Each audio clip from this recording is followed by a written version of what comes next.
चलो सोल्व कीजिए पहला पैसेज। संध्या पहला पैसेज सोल्व करो। Yes sir.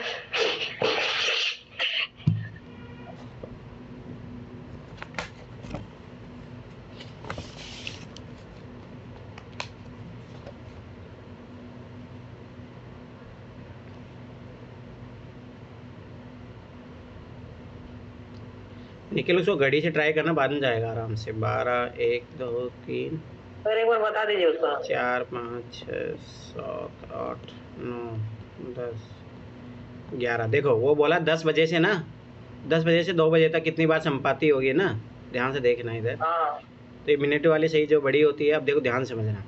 जैसे मिनट वाली सुई यहाँ जाएगी, ये ऐसे जाएगी। अब ये देखो ये 10 वाली जो सुई है ना, थोड़ा आगे बढ़ जाता है, मतलब यहाँ के समथिंग आ जाता है। तो ये एक बार तो यहाँ मिलेगी, ठीक है, जैसे ये इधर आएगी। फिर उसके बाद में ये इधर आएगा, इधर आएगा। ये जो है अब ये 12 के पास जाएगी, तब एक बार मिलेगी। 2 बार हो गया। कौन से ईयर का है ये? 2024 का है। फिर आगे जाएगी, आगे जाएगी, फिर यहाँ पे मिलेगी, ठीक है।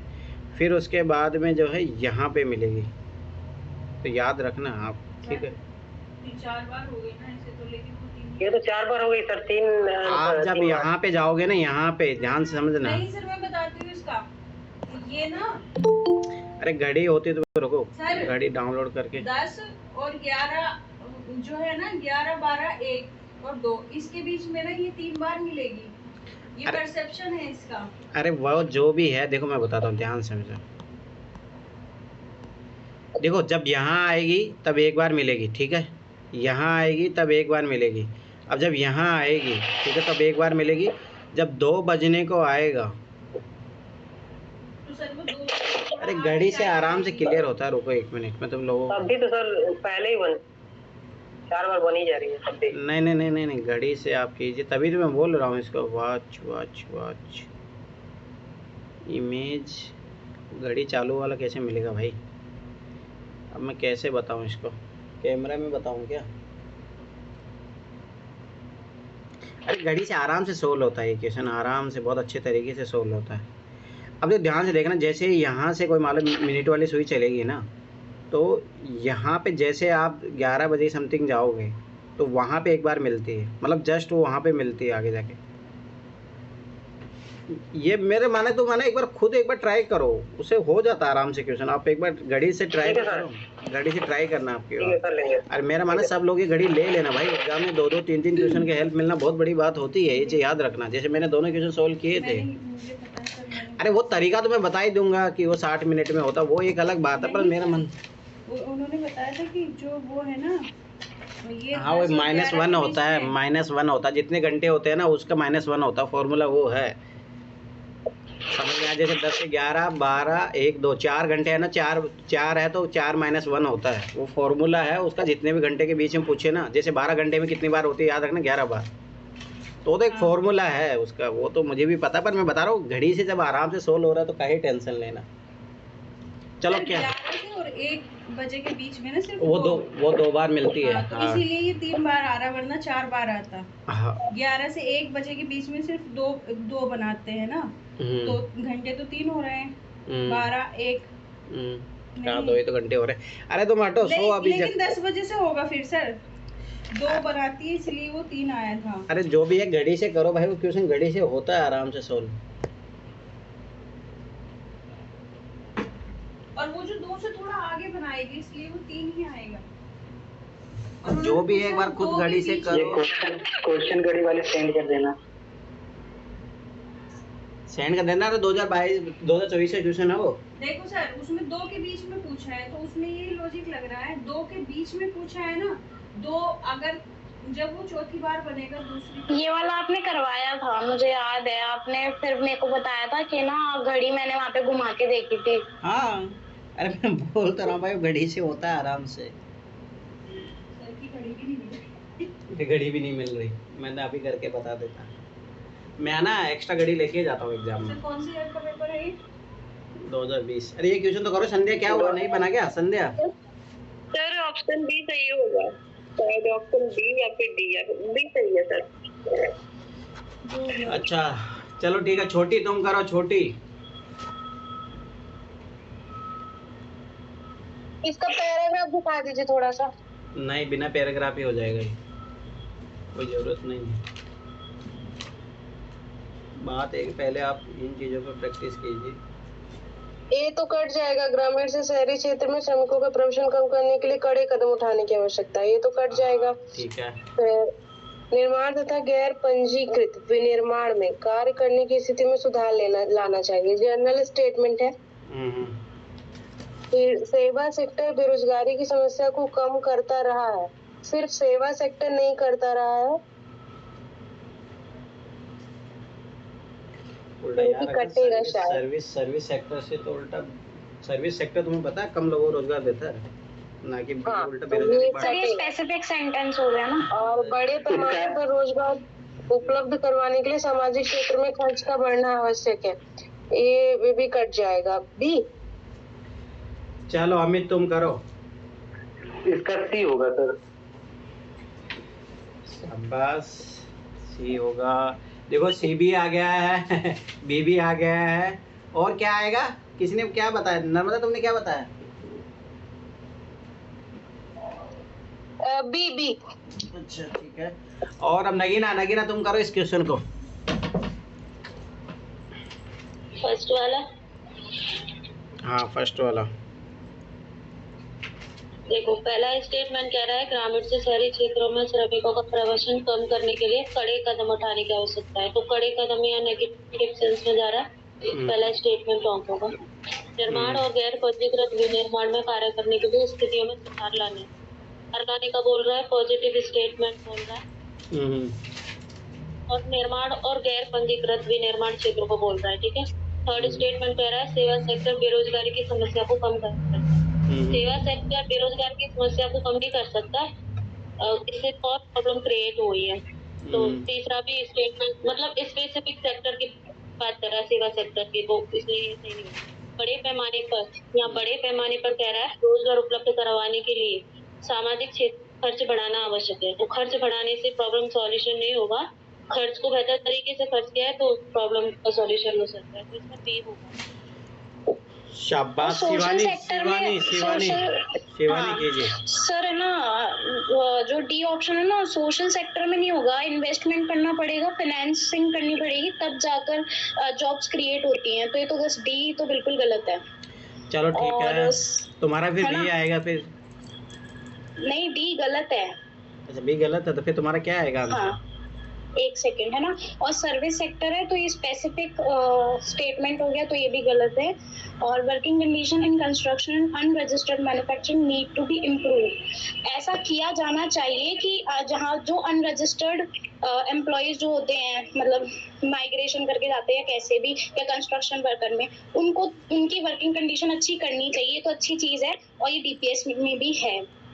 और ये ए strong measures need to be taken to reduce rural to urban migration to labor, ये थोड़ा कम लग रहा है, क्योंकि strong measures लिए जाने चाहिए। measures ये तो अच्छी बात है, but strong थोड़ा वो हो गया एक्सट्रीम।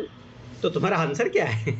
तुमने चारों गलत कर दिया क्या? आंसर क्या है? चारों नहीं गलत किए मैंने, मेरे को बी और ए में से कोई लग रहा है। तो बताओ ना क्या लग रहा है? बी और ए में से फिर जाना चाहिए। बी और ए में से सी। अरे चुप रहो, ठीक है छोड़ो। ए 11 से ए में जाती हूँ। A for Apple. अरे ए फॉर एप्पल। चलो मैं तुम लोगों को पहले वो क्वेश्चन करवा देता हूँ। रुको इधर देखो, रुक जाओ अभी, रुको 1 मिनट। ये देखो घड़ी दिख रही है? अरे रुको, घड़ी दिख रही? नहीं दिख रही। अरे दिख रही होगी। जहाँ आपका चेहरा है वहाँ पे करो। नहीं दिख रही है सर। देखी? अब दिख रही है। अब देखिए। अब दिख रही है। नहीं सर, ऊपर करो। अब लो कैमरे के पास। हाँ ठीक है, ध्यान देखना अब। सर कैमरे के पास करो। थोड़ा सा इधर करिए सर। हाँ कैमरे के पास। हाँ अब सही दिख रहा है, बिल्कुल क्लियर। अब देखो, ध्यान देखना। सर हमको रुको उल्टा ही हो रहा था, उल्टा दिख उल्टा कर रहा है सर। सर को ही नहीं दिखाई दे रहा उल्टा। सर 11 से इसके बीच में। अरे हाँ रुको, मैंने उल्टा घुमा दिया था। रुको अब देख, अब 10 बज रहा है।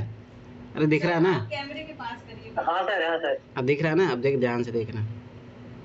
ये उल्टा तो नहीं घूम रहा ना अब? नहीं सही है। सही। नहीं, सीधा घूम रहा है। ये एक बार मिला, अभी मिलेगा। नहीं मिला। रुकिए हो गया। मिल गया। एक बार मिल मिला। गया। अब आगे ध्यान से देखते हो जाना। 11 बज गया है ये। अभी 12 पे मिलेगा एक बार, मिल गया। ठीक है। दो बार हो दो गया। बार। अब 1 बजे मिलेगा। 1 बजे नहीं मिलेगा। 3 बार। 3 बार हो गया। तो 12 पे सुई रहेगी और 1 पे रहेगी वो।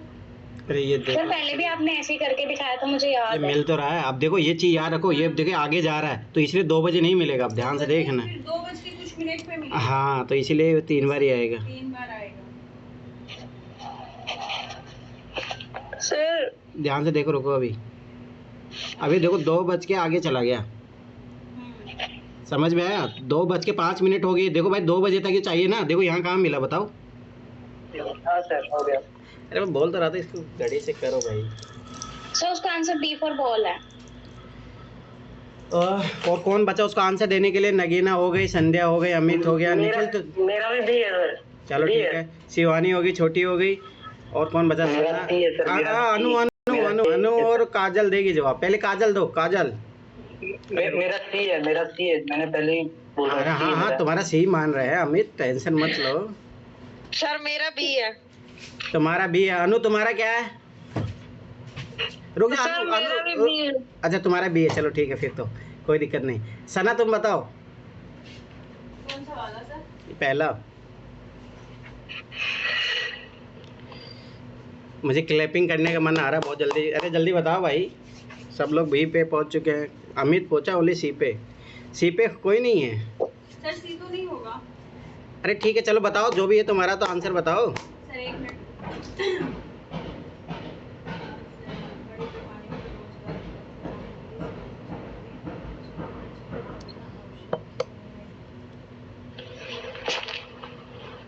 सर बी ए डी से कोई होगा, लेकिन एक सी पे सेट हो जाएगा। अब नोटिंग मत करो, चुपचाप फटाफट बताओ आंसर। डी। डी क्यों बता रहे हो? सर सामाजिक क्षेत्र में खर्चा बढ़ा। चलो ठीक है, जो भी है छोड़ो। तालियां फॉर क्लैपिंग सबके लिए। अरे बना, तुम लोगों को कहाँ से उठा के फेंको ये बता दो सबसे पहले। मेरे समय तुम ये क्वेश्चन गलत कर रहे हो। किसी का भी सही नहीं हुआ। अब सोच लो तुम लोग कर क्या रहे हो। मैंने कितनी बार बताया, जब भी अगर आप 2 ऑप्शन में फंस जाओ तो भाई उसमें चूज करो वाइडर वाला। सर वाइडर तो सर्वाधिक महत्वपूर्ण निहितार्थ क्या है भाई इसका? अगर मान लो आप बिना पैसे पढ़े भी करना चाहते हो तो मैंने कितनी बार बोला है भाई, ये सामाजिक क्षेत्र भाई बहुत बड़ा क्षेत्र आ जाएगा। जब इसमें तुम खर्चा बढ़ाओगे तो रोजगार क्यों नहीं बढ़ेगा बताओ बड़े पैमाने पे। और मैंने 9th क्लास की जब एनसीईआरटी पढ़ाई थी इकोनॉमी की, तब मैंने बोला भी था, याद करो कि यूपीएससी ने मेंस में भी क्वेश्चन पूछा है। सर इसमें सर एक बात बताओ, अगर अपन सोशल सेक्टर में इन्वेस्टमेंट करेंगे तो सिर्फ अपन रोटी कपड़ा मकान तो प्रोवाइड कर उठा रहे के हैं, फेंक बाकी दूंगा। क्या प्रोवाइड कर रहे हैं? सोशल सेक्टर में क्या क्या आता तुम्हें कुछ आइडिया भी है? फिर अगर हम स्वास्थ्य पे ध्यान देंगे तो कैपिटल हेल्थ सेक्टर सब आता है, एजुकेशन सब आता है उसमें। सोशल सेक्टर बहुत बड़ा हो गया भाई। और मैंने कितनी बार बोला, जब मान लो कि आपको इन दोनों में से चूज करना है, निर्माण तथा गैर पंजीकृत विनिर्माण में कार्य करने की स्थिति में सुधार लाना चाहिए। भाई इनसे ज़्यादा इंपॉर्टेंट देखो, इसमें जॉब की बात कर रहा है, ठीक है, इसमें जॉब की बात कर तो भाई ज़्यादा इंपॉर्टेंट तो ऐसे भी ये है ना। इसका तुम क्या कर लोगे? स्थिति में सुधार लाना चाहिए, गैर पंजीकृत विनिर्माण का में क्या कर दोगे? और दूसरी बात मैंने क्या बोला, लार्ज वाला हमेशा ज़्यादा। भाई बड़ा सेक्टर कौन सा है? और ये 9th क्लास की जब मैंने एनसीईआरटी पढ़ाया था 9th या 10th की, जो उसमें मैंने बताया था, देखो उसमें दिया भी था, एक बहुत अच्छे से पैराग्राफ दिया था कि रोजगार बढ़ाना तो क्या करना पड़ेगा। तो उसमें साफ लिखा था भाई सोशल सेक्टर में पैसे बढ़ाओ। जैसे स्कूलों की बिल्डिंग बनाओगे तो वहाँ कितने लोगों को रोजगार मिलेगा, जब टीचर आएंगे कितने लोगों को रोजगार मिलेगा, अस्पताल बनाओ आप कितने लोगों को रोजगार मिलेगा। आप लोग सही कह रहे थे। पुराने समय में मंदिर बनाना और तालाब बनवाना, नहरें बनवाना, फिर वो जो भी नहरें बनवाई, यही था कि सामाजिक क्षेत्र में। अरे आवश्यक, आप ये चीज सोचो ना, पॉजिटिव चीज सेंस में बोल रहा है, उसके सेंस में बोल रहा है।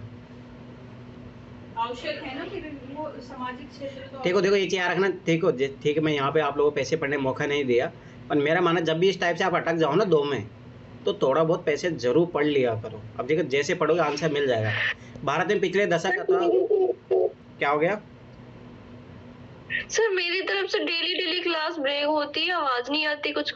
वो आपके नेटवर्क का इशू, अगर मेरी साइड से दिक्कत होगा ना, तो आज भी हो रहा है। तो वही तो बोला, अगर मेरी साइड से होगा तो सबको होगा, ये चीज़ याद रखना। इसका मतलब वो आपकी तरफ से ही है, आपका नेट इशू है, आप थोड़ा उसको इम्प्रूव कीजिए।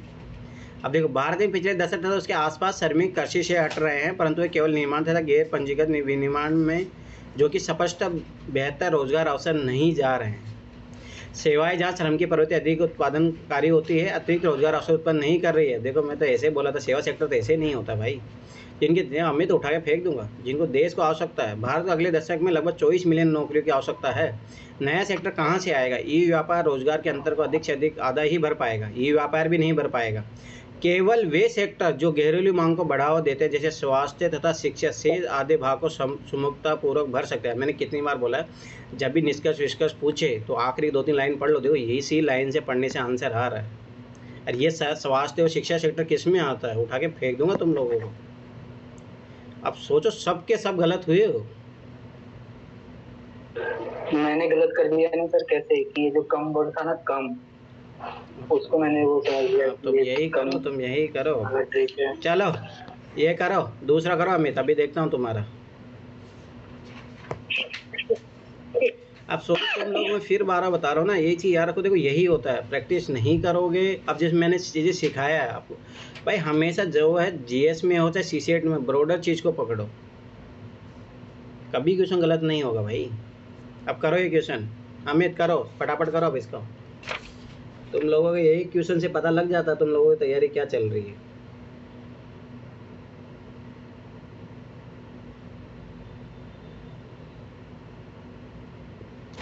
और जो चैप्टर भेजा है मैंने, पढ़ लेना, बहुत इंपॉर्टेंट चैप्टर है। लगभग कम से कम पिछले 5-6 साल में है ना, उससे 10-12 क्वेश्चन आए हैं। पिछले 5-6 साल की बात बता रहा हूँ मैं। और जो उसमें जो दिया है ना, थोड़ा भाई इंटरेस्टिंग बनो भाई। वीआर क्या होता है थोड़ा एक बार यूट्यूब पे जाके देखो, आईओटी क्या होता है, कैसे काम करता है, थोड़ा बहुत अपने अंदर क्यूरियोसिटी रखो जानने की चीज़ें। क्वेश्चन नहीं, एक भी क्वेश्चन गलत नहीं होगा, सारे क्वेश्चन वहीं से हैं, साइंस एंड टेक्नोलॉजी के। हो जाएगा सर। क्या हो जाएगा? सी। ठीक है। नगीना तुम बताओ, नगीना। सर पहले मैं बता दे रहा हूँ। रुक जाओ निखिल, रुक जाओ। मैम बता देंगे तो सही हो जाएगा ना। गलत तो अभी वो भी हुई थी, तो ऐसा तो मत सोचिए। अमित तुम क्या बताए इसका आंसर? C4। अच्छा सी बताया था, ठीक है। नगीना कहाँ चलेगी? एक और थी। डिजिटल समाज में राज्य के पास ऐसी संस्था होनी चाहिए जो इसकी समुचित भूमिका को सुनिश्चित कर सके। पहला सही है सर स्टेटमेंट। राज्यों को सुनिश्चित करना चाहिए कि गैर सरकारी पक्षकार राज्य को नागरिकों की निजता के अधिकार का हनन ना करें। स्टेटमेंट सही है सर। दूसरा, राज्यों को सुनिश्चित करना चाहिए गैर सरकारी पक्षकार, ठीक है। डिजिटल अर्थव्यवस्था नागरिकों की निजता का हनन ना करने के विचार से सुसंगत नहीं है। सर मेरा इसमें ए वाला होगा ऑप्शन 1 और 2। ठीक है निखिल तुम बताओ। मेरा भी 1 और 2 है।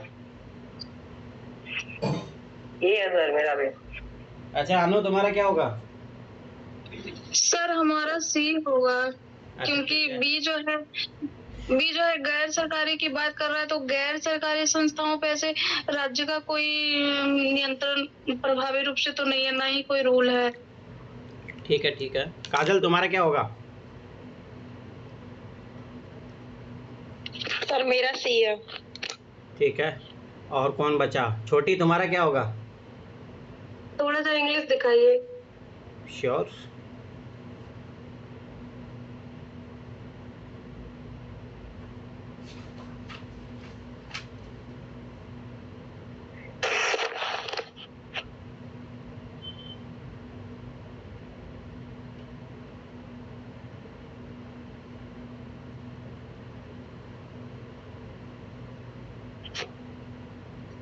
मैं सही बता रहा हूँ ना, तुम लोग क्या ही बोलूँ मैं तुम लोगों के बारे में।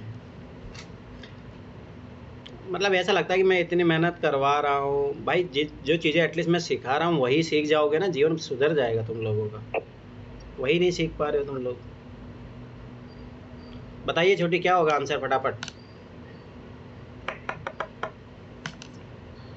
यार मैं फिर बार बार बता रहा हूँ, पैसेज की क्लासेज, ये तो तब हालत जब तुम लोग पैसेज की क्लासेज देख चुके थे, वो जब भी तुम लोग गलत कर रहे हैं सोचो। इसीलिए मैं क्यों बोल रहा हूँ भाई 5 बार देखो, क्योंकि जो अप्रोच मैं सिखाने का प्रयास करता हूँ क्लास में, आप लोग वो सीख ही नहीं रहे हो। बताइए क्या होगा। बी। ठीक है, अब बस एक और बोलो सना, डी आंसर की मुझे इंतजार है, बस डी आ जाए तो फिर मैं तालियों की गड़गड़ाहट से आप लोगों का स्वागत करूंगा। देखिए सर, इसमें ये तीसरा स्टेटमेंट है ना, डिजिटल अर्थव्यवस्था नागरिकों की निजता का हनन न करने के विचार से सुसंगत नहीं है।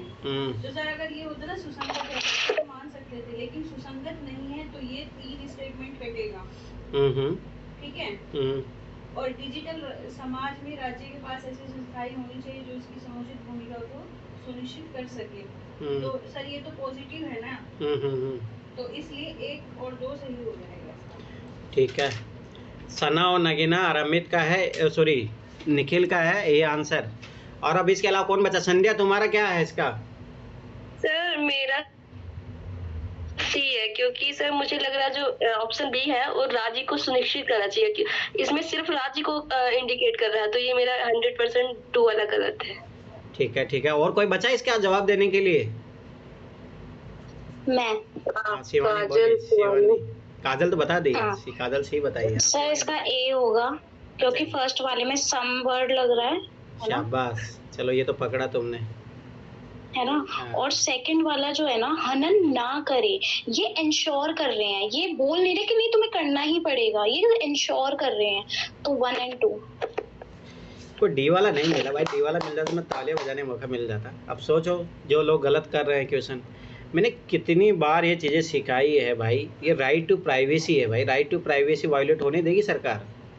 आर्टिकल 21, राज्य को सुनिश्चित करना चाहिए कि गैर सरकारी पक्षदार नागरिकों निजता के अधिकार को उल्लंघन हनन ना करे। तो भाई पॉजिटिव स्टेटमेंट, ये तो 100% आएगा, उठा के फेंक दूंगा जो सी बता रहे हैं, बी और सी बता रहे हैं,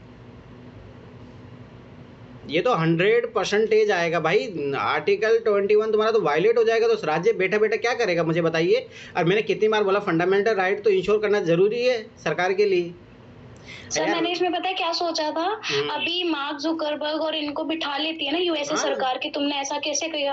वो तो अगर अपने पास ये लोग होते तो अपन भी बिठा लेते कोर्ट में कि तुमने ऐसा कैसे किया। कि नहीं था क्या अभी 2023 में नहीं 21 में जब हुआ था लॉकडाउन के बाद में, याद करो ट्विटर को सबको बुला लिया था सरकार ने।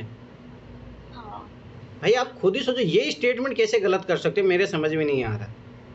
और तीसरा सर ये बोल रहा है ना कि निजता का हनन ना करने के विचार से सुसंगत नहीं। ये तो 1% भी अगर एक एग्जांपल आ गया तो गलत हो गया ना, ये तो ऐसे गलत, ये तो बहुत एक्सट्रीम स्टेटमेंट है। हनन ना करना तो पॉजिटिव है, और बोल रहा सुसंगत नहीं है, तो दोनों में कॉन्ट्रडिक्शन हो रहा है। अब देखो पहली बात ये सोचो कि राज्य को सुनिश्चित करना चाहिए कि गैर सरकारी पक्षकार जो भी मान लो कंपनियां हैं नागरिकों की निजता का अधिकार का हनन ना करें। भाई कितनी अच्छी बात है, ध्यान समझना।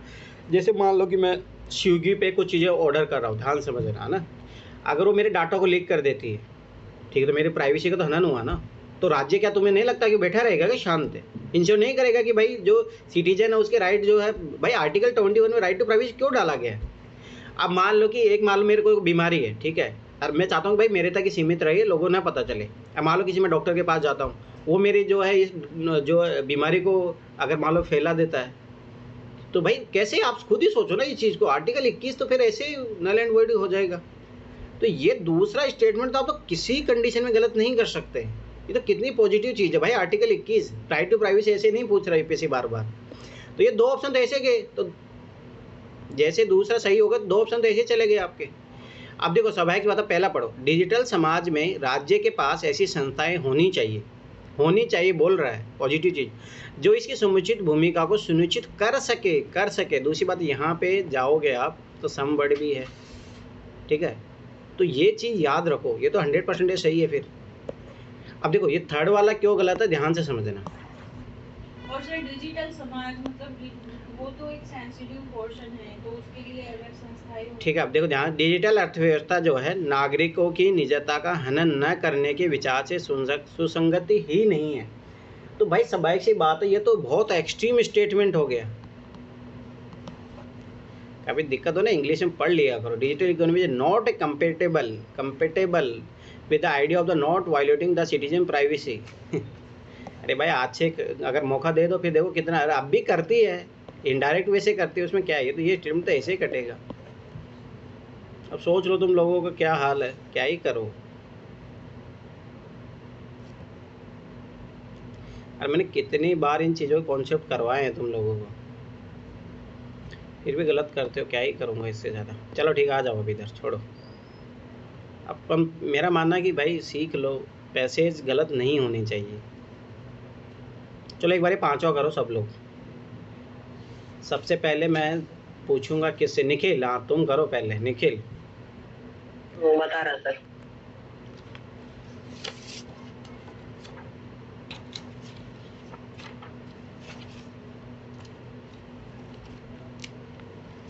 अब मैं फिर बार बता रहा हूँ, जिनके क्वेश्चन गलत हो रहे हैं मतलब पैसेज को उन्होंने क्लास को ऑब्जर्व किया ही नहीं। अरे एक आध बार देखा होगा, बार बार देखो। मैं फिर बार बता रहा हूँ, जो गलत कर रहे हैं क्वेश्चन, जब तक 4-5 बार इन क्लासेज को नहीं देखोगे आप नहीं कर पाओगे। इसे पता लगता है कि तुम लोग क्या ही कर रहे हो।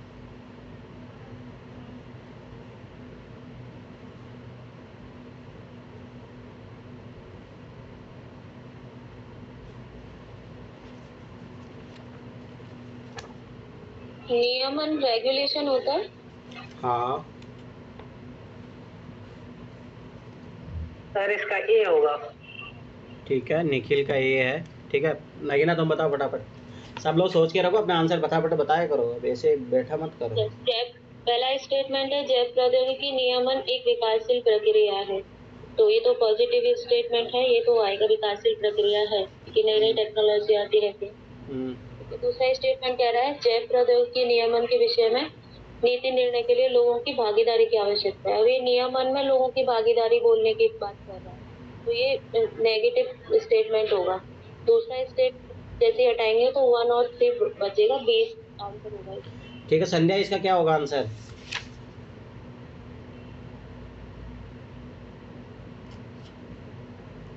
संध्या,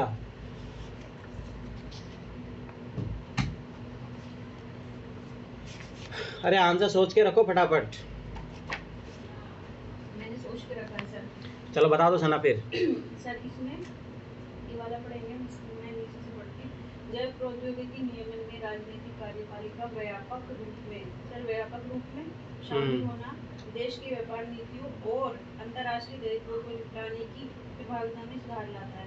तो सर हम जैसे 4 काटेंगे तो हमारा आंसर आ जाएगा 1 और 2। अच्छा ठीक है, और सर जैसे कि ये जैव प्रौद्योगिकी नियमन के निर्णय में सामाजिक आर्थिक पहलुओं को भी ध्यान में रखना चाहिए, तो ये सही हो जाएगा।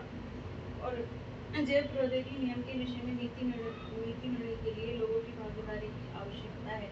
सर नियम के विषय में चलो ठीक है, अरे छोड़ो वो तो हो गया।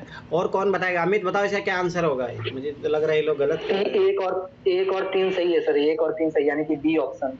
अच्छा अनु, क्या होगा इसका आंसर? ये तो सब गलत जा रहे हैं इन लोगों को। सर एक बार ऑप्शन दिखाइए, क्योंकि ऑप्शन पूरा नहीं दिख रहा है। अरे पूरा दिख तो रहा है, देखो।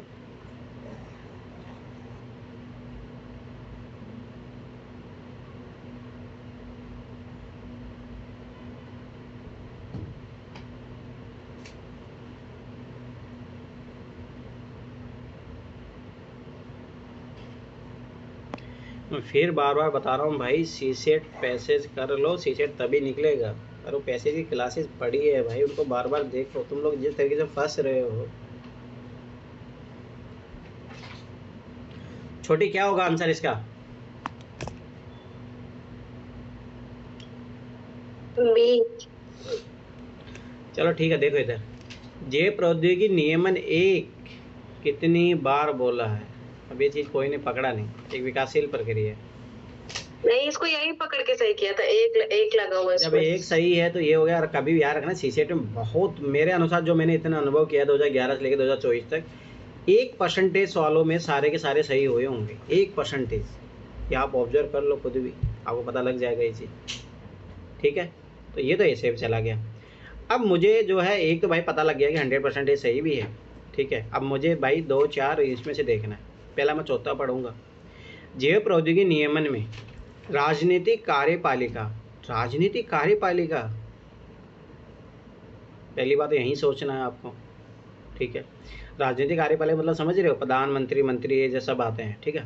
का व्यापक रूप से, कितनी बार बोला जब इस टाइप के एक्सट्रीम वर्ड पकड़ो, व्यापक रूप से क्या ज़रूरी है भाई, शामिल होना देश की व्यापार नीतियों और अंतर्राष्ट्रीय दायित्वों को निपटाने की प्रभावशीलता में सुधार लाता है। मुझे बताओ हाउ यू इंश्योर दैट, कैसे आप इंश्योर कर सकते हो। जो भी व्यापक रूप से, या मुझे बताओ जितना उल्टा कंट्रोल बढ़ेगा, याद रखना कभी भी किसी भी चीज़ पे पॉलिटिकल कंट्रोल जितना बढ़ेगा ना उतना चीज़ें खराब होती है। जैसे आप यहाँ देखो आखिरी का जो पढ़ोगे ना, इसमें दिया भी है, देखो जैव प्रौद्योगिकी घरेलू नियमन को व्यापार नीति और विभिन्न अंतर्राष्ट्रीय संधियों तथा सम्मेलन के अंतर्गत दायित्व से अलग करके नहीं देखा जा सकता। यहाँ पे कहीं पे भी, दूसरी बात आप है ना पढ़ लो, इसमें कहीं पे भी पॉलिटिकल जो है डेमोक्रेसी की बात नहीं की गई है। तो मुझे एक वर्ड बता दो उसके बारे में। देखो मैंने कितनी बार बोला है, एग्जामिनर के माइंडसेट को समझो आप लोग, क्योंकि देखो उसको गलत बनाना हो सकता है भाई, ये अगर मान लो राजनीतिक कार्यपालिका नहीं जोड़ता कहीं स्टेटमेंट सही ना हो जाए, तो उसे ज़बरदस्ती ये चीज़ जोड़ता है। ये चीज़ समझो व्यापक रूप से, ये सब चीज़ें पकड़ो। तो जैसे आप चौथा काटोगे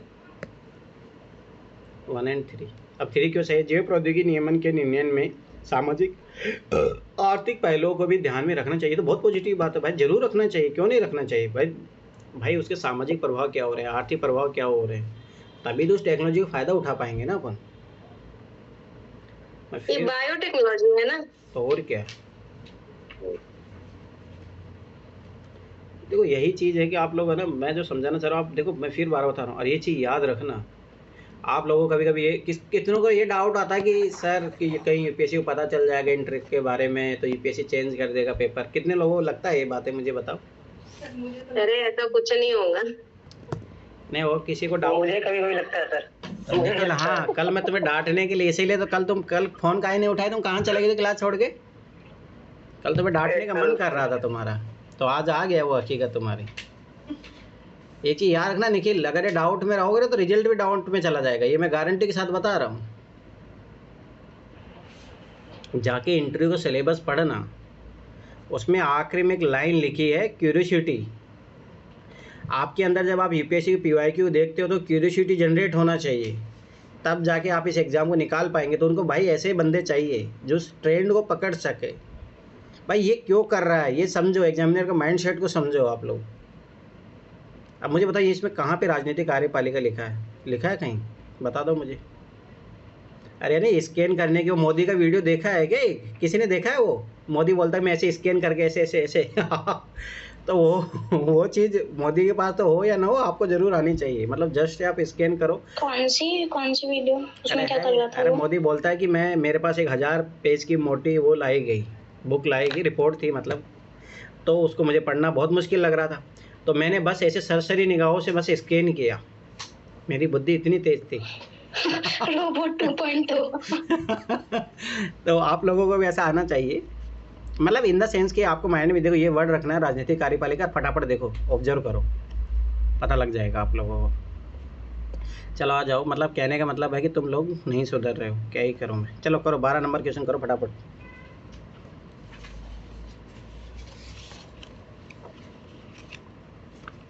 निखिल मैं फिर बार बता रहा हूँ, तुम्हारे यहाँ यही कमी है। अरे सर उसको छोड़ दिए हैं। दूसरी बात है ना, दूसरी बात ये है कि तुम थोड़ा नेगेटिव अप्रोच रखते हो, थोड़ा पॉजिटिव अप्रोच रखो अपने आप के बारे में, तुम्हारा एग्जाम निकल जाएगा। तुम ये क्यों सोचते हो, अपने आप को डाउट में काहे रखते हो? मेहनत करो। मुझे तो नहीं लगता कि तुम थोड़ा वीक स्टूडेंट हो, या तुम्हें लगता है कि नहीं, थोड़ा प्रोसेस पे बिलीव कीजिए। कल इसीलिए डांटने का मन कर रहा था, तुम भाग गए। तुम नेगेटिव थिंकिंग रखते हो, थोड़ा अपने बारे में पॉजिटिव थिंकिंग रखिए। और मेरा मानना है कि आशावादी जरूर रहना चाहिए जीवन में, नहीं तो आप निराशाओं के जो है उसमें चले जाओ। हो गया सर, हो गया, हाँ। ठीक है, ये मैंने सिखाया भी था, याद करो। और किसका हुआ?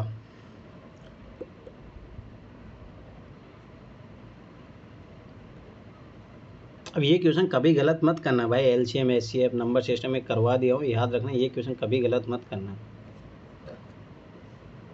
सबसे इजी क्वेश्चन है एलसीएम का। हाँ ये तो एनसीईआरटी पढ़ाया था तब भी मैंने करवाया था।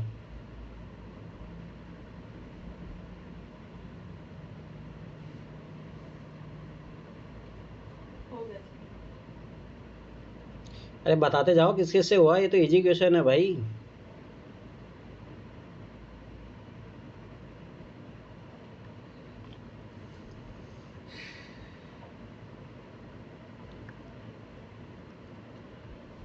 ये भी करो, 15 नंबर भी करो, दोनों साथ में करो फटाफट।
तुम लोगों में से साइंस से बैकग्राउंड से कौन है, कोई है तुम लोगों में साइंस बैकग्राउंड? जिसका एज 25 साल से कम हो। ये क्या कंडीशन है? नहीं सीडीएस एनडीए का रिजल्ट आया ना आज। उसका नेहा का भाई का हो गया। कौन नहीं? अरे नेहा नहीं जानती तुम? संजय। सीजी ये भी कोडिंग वर्ड है, कोडिंग। समझ गई।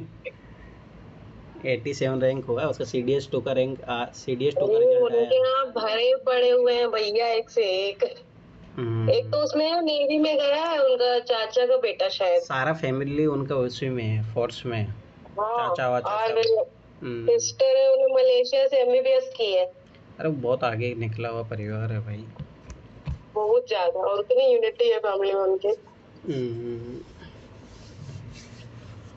चलो क्या हुआ भाई, तुम लोग कहाँ अटक गए? ये अनु तुमसे नहीं हुआ? अनु नगीना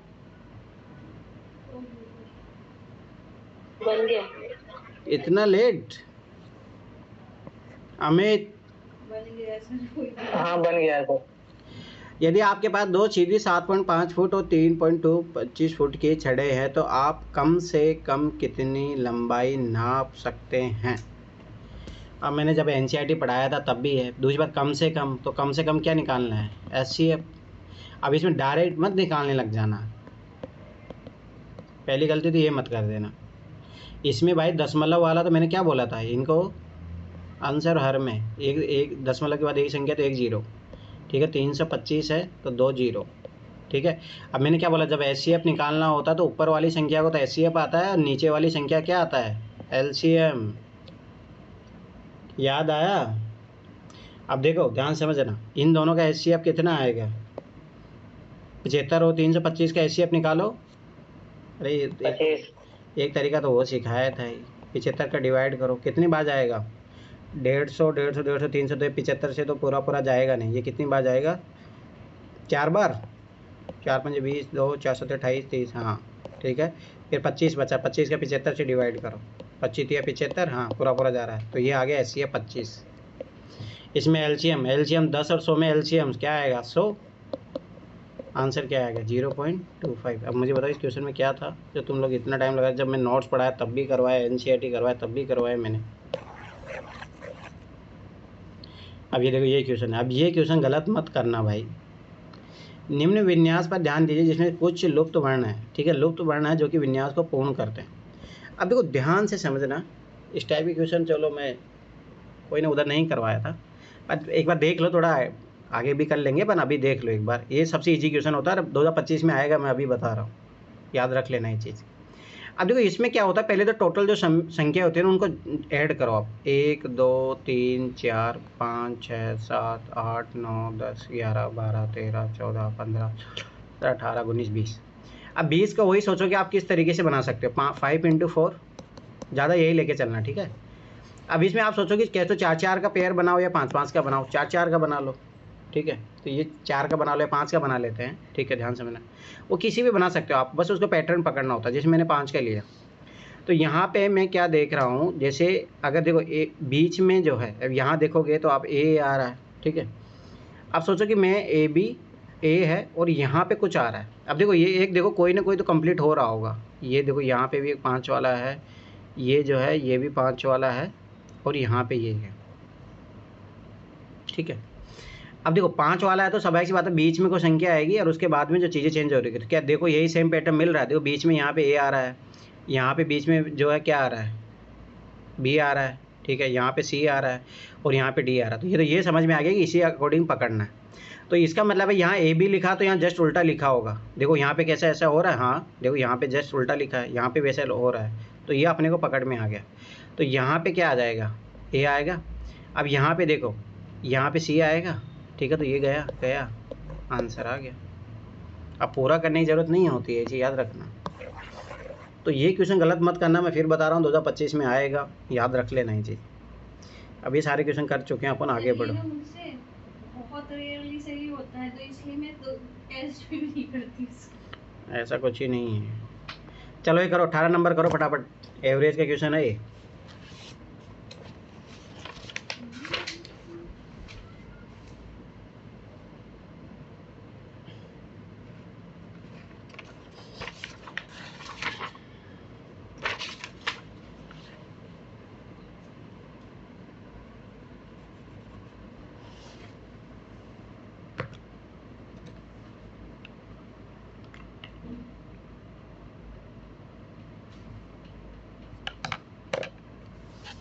सीडीएस एनडीए का मुझे पता भी नहीं था, सोचो कितना फ़र्क पड़ता है। लोग सोचो एक वो मतलब सोसाइटी है जिनको पता है सीडीएस एनडीए निकाल के कहाँ पहुँचा जा सकता है। मुझे जब मैं पहली बार यूपीएससी तैयारी करने आया तब पता चला कि अच्छा सीडीएस, तभी भी नहीं मुझे पता लगा था ये 2020 के बाद है। सीएपीएफ के बारे में मुझे आइडिया नहीं था सोचो। तो बहुत सारे लोग तो सोचो इसीलिए पीछे हैं, लैक ऑफ मतलब चीज़ों के बारे में पता ही नहीं है।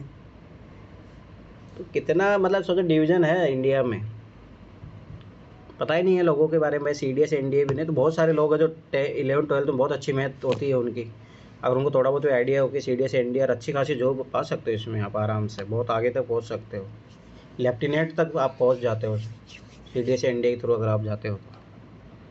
19 ईयर्स के अंदर देना पड़ता है ना क्या? हाँ मतलब उसमें एज क्राइटेरिया रहता है। 12th के बाद आप शुरू कर, मतलब 12th के साथ आप देना शुरू कर सकते हो।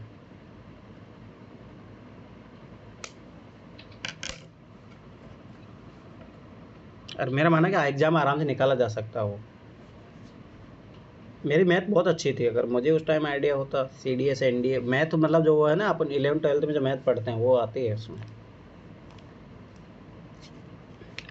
पता होगा तब निकालेंगे। अब वही बात है ना कि लोगों, बहुत सारे लोग, मुझे खुद को नहीं पता था भाई। मुझे उस टाइम ये था कि भाई आईआईटी करना है, चलो मैं आईआईटी उधर चला गया। अब मान लो मेरा उस टाइम आईआईटी में नहीं हुआ था, तो भाई अगर ये ऑप्शन भी होता तो मेरे आईआईटी की तैयारी का भी यूज़ होता ना। मतलब कहने का मतलब है कि ऑप्शन सोचो कितना अच्छा था। बहुत सारे लोग, तुम्हें पता है, जैसे एनडीए सीडीएस निकाल के फिर यूपीएससी भी निकाल देते हैं। बहुत सारे लोग होते हैं ऐसे, क्योंकि वो एग्जाम का पैटर्न समझ जाते हैं, यूपीएससी की डिमांड समझ जाते हैं। बहुत सारे लोग देखे ना, सिलेक्टेड लोगों में बहुत सारे ऐसे भी होते हैं जो सीडीएस एनडीए का तैयारी करके फिर यूपीएससी निकालते हैं। हाँ वही ना, लेकिन वो जितनी जल्दी ज्वाइन करते हैं सर, उतनी जल्दी छोड़ भी देते हैं या फिर भाग जाते हैं, उनको जेल जाना होता है सर, क्योंकि वो बहुत वर्दी वाली नौकरी ना बहुत कठिन होती है। भाई अनुशासन तो होना ही चाहिए ना। आर्मी में अगर अनुशासन नहीं होगा तो कैसे चलेगा काम? ये हुआ क्वेश्चन 2025 में 314 सीएपीएफ ने रिजाइन किया। अरे वो तो होता ही है, पर तो मेरा कहना मतलब बहुत सारे लोग ऐसे होते हैं भाई, वाले आईएएस भी बन के छोड़ते हैं, तो फिर करो मत। इससे क्या ही मतलब है। चलो देखो बताओ इसका आंसर क्या आ रहा है, बना किसी से क्वेश्चन?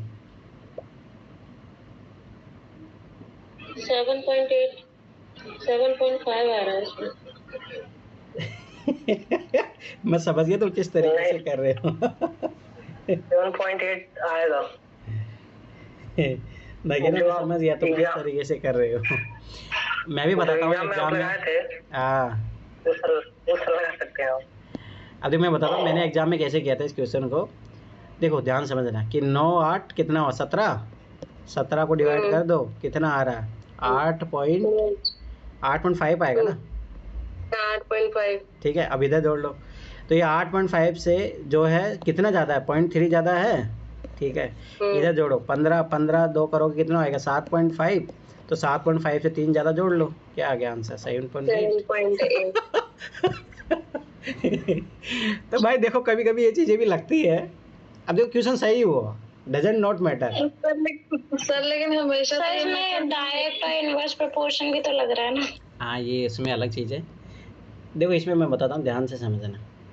जैसे आपको मानना पड़ेगा भाई लड़कियों की संख्या कितनी है A, ठीक है, लड़के की संख्या कितनी है B, ठीक है, ध्यान से समझना है। अब अपन एवरेज कैसे निकालते हैं भाई, अंग्रेजी में माध्य प्राप्तांक, याद रखना ये एवरेज नंबर है, ठीक है, और ये हिंदी में माध्यम प्राप्तांक है, ठीक है।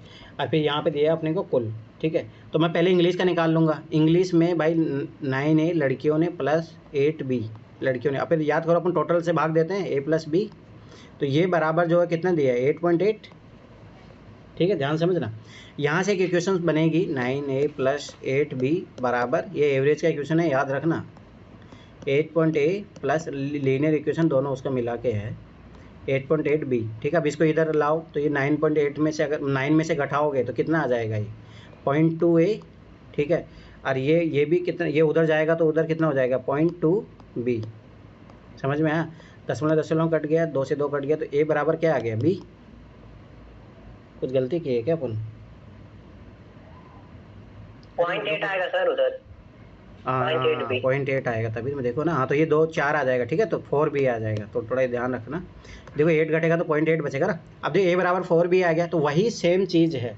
आप इसके लिए हिंदी के लिए लिखोगे, हिंदी के लिए लिखोगे तो क्या रहेगा 8A plus 7B upon A plus B बराबर X है। अब यहाँ पे A की जगह क्या रख सकते हो 4B, तो रख दो चाहो तो, ठीक है, तो ज़्यादा ईजी रहेगा 4B रख दो, तो 8 32B हो जाएगा प्लस 7B अपन यहाँ पे 4B करोगे तो कितना हो जाएगा 5B बराबर X। अब देखो यहाँ पे 32 7 कितना हुआ 39, तो ये B से B कैंसिल आउट हो जाएगा, आखिर में 5 बचेगा।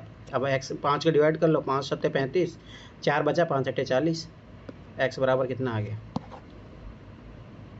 ये क्वेश्चन करना इस तरीके से था, पर तुम्हें बता रहा हूँ कि तो वो नहीं याद रखो, पर ये एवरेज का ही क्वेश्चन है, एवरेज प्लस लीनियर इक्वेशन, याद रखना ये चीज़, और बहुत अच्छा क्वेश्चन है ये। चलो आगे बढ़ो। अबे बनना चाहिए क्वेश्चन, मैं फिर 12 बता रहा हूँ, एवरेज के क्वेश्चन तो किसी हालतों से गलत नहीं होने चाहिए। 29 अपन कर चुके हैं।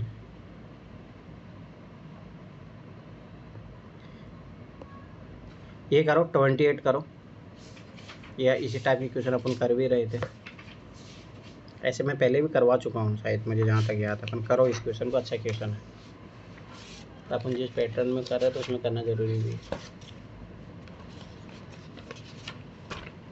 सर इसका एक बार क्लास ले लीजिएगा, मतलब ऐसे जो क्वेश्चन होते हैं ना इनका अलग से क्लास। अरे अपन वो करेंगे डाटा सफिशिएंसी, अरे डाटा सफिशिएंसी पढ़ेगा, क्या टेंशन ले रहे हो, एक अलग से चैप्टर है। पर मेरा मानना तुम्हें पता है डाटा सफिशिएंसी एक चैप्टर नहीं है, ये क्वेश्चन जो है अब देख रहे हो डाटा सफिशिएंसी जैसे बस वो स्टेटमेंट बनाने का तरीका होता है। पर याद रखना इसमें कोई भी चीज़ नंबर सिस्टम भी उठा के पूछ लेगा, एवरेज भी पूछ लेगा, एज वाला भी पूछ लेता है, लीनियर इक्वेशन भी पूछ लेगा। ये क्वेश्चन बनाने का तरीका होता है, ना कि ये कोई अलग से क्वेश्चन होते हैं। ये मेरा सबसे ज़्यादा गलती होता है। ऐसा नहीं कुछ, आप ऑब्जर्व करो, इन क्वेश्चनों को बार बार लगाओ एक साथ बैठ के, क्वेश्चन सही होंगे, ऐसा नहीं है। करो ये चीज़ अच्छे से करना, ये चीज़ ये गलत नहीं होना चाहिए, पहले भी करवा चुका हूँ। हो गया सर। हो गया। हाँ करो, सब लोग करो फटाफट। ये क्वेश्चन मैं करवा भी चुका हूँ, परंतु सही होना चाहिए अभी सबसे।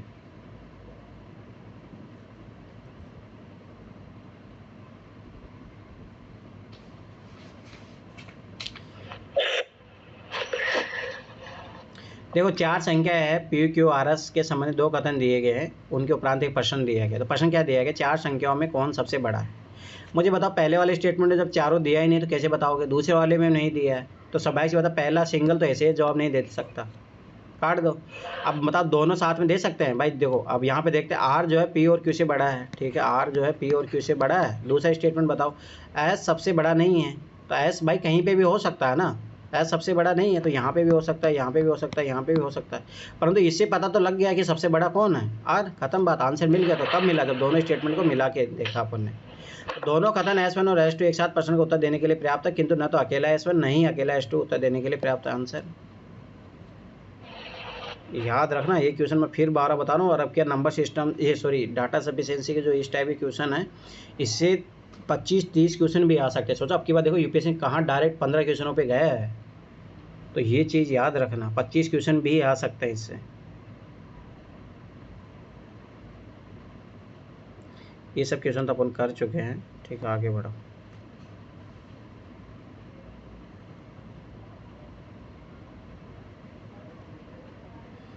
ये बहुत अच्छा क्वेश्चन बनाया इन्होंने। 36 भी करो और ये 39 करो, तो प्रैक्टिस होती रहेगी आप लोगों की। करो फटाफट, ऐसे 36 में करवा चुका हूँ पहले भी।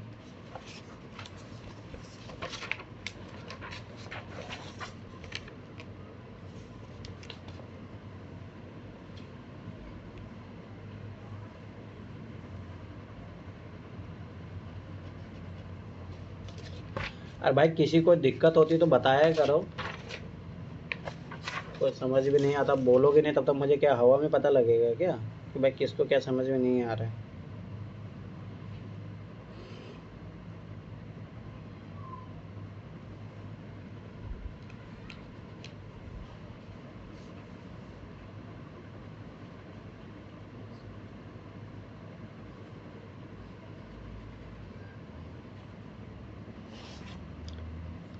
अरे इसका डी होगा क्या? किसका? हाँ निखिल। अरे 39 भी करो, 36, 39, 36 तो पहले भी करवा चुका हूँ। करो फटाफट। और भाई सब लोग करने का प्रयास किया करो।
क्या हुआ, ये नहीं हो रहा क्या? अरे नगीना क्या हो गया, नगीना क्या कर रहे हो? ये कितना अच्छा क्वेश्चन है।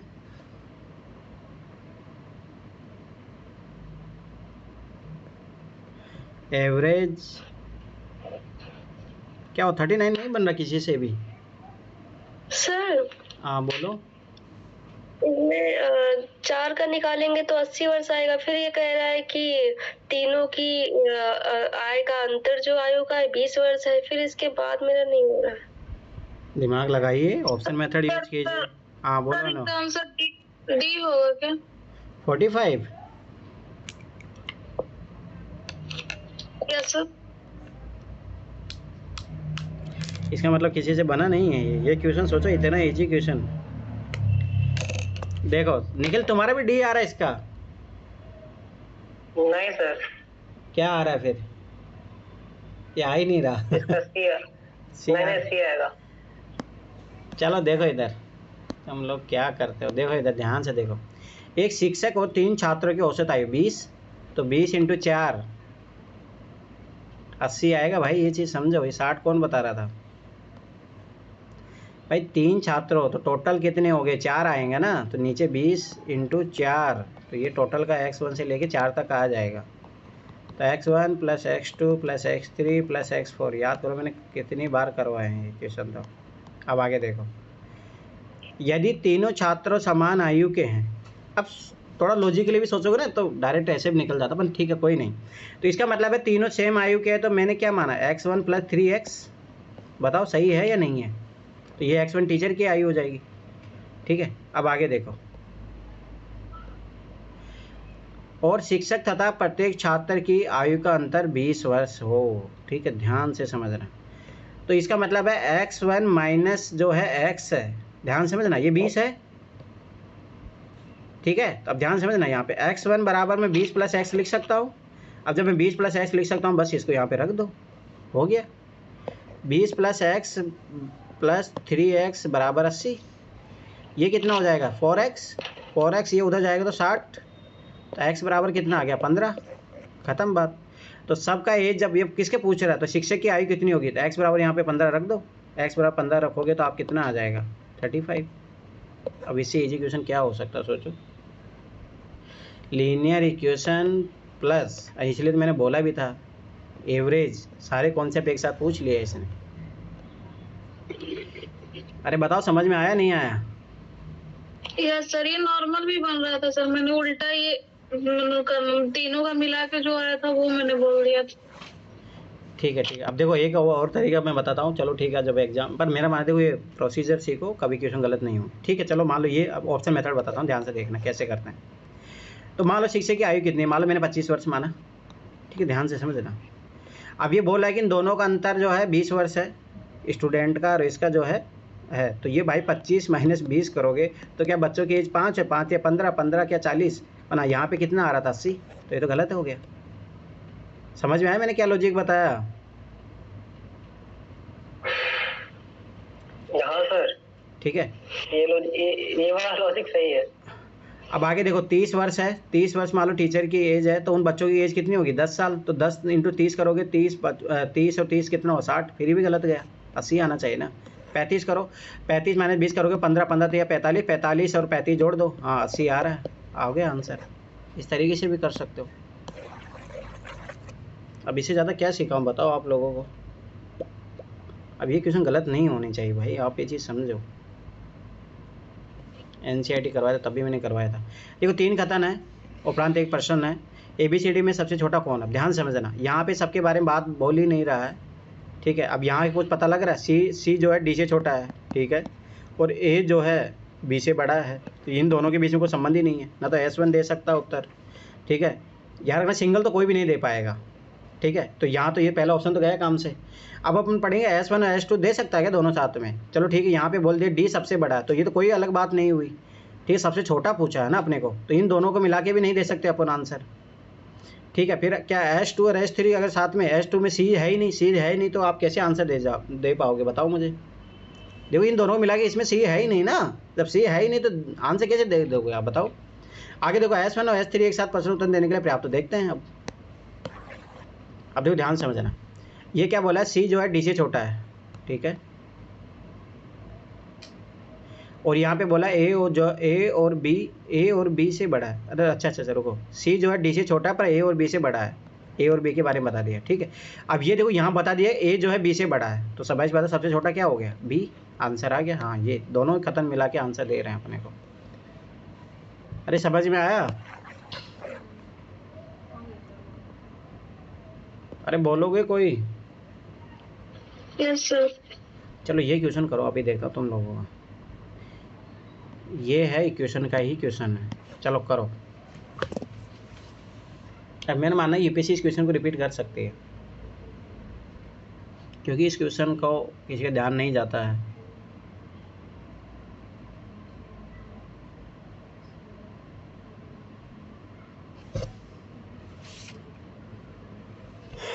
देखिए इस क्वेश्चन को जो करेगा समझा जाएगा कि उसने एनसीईआरटी अच्छे से पढ़ी है, थोड़ा उसके बेसिक कॉन्सेप्ट अच्छे हैं, मतलब अच्छा क्वेश्चन है ये।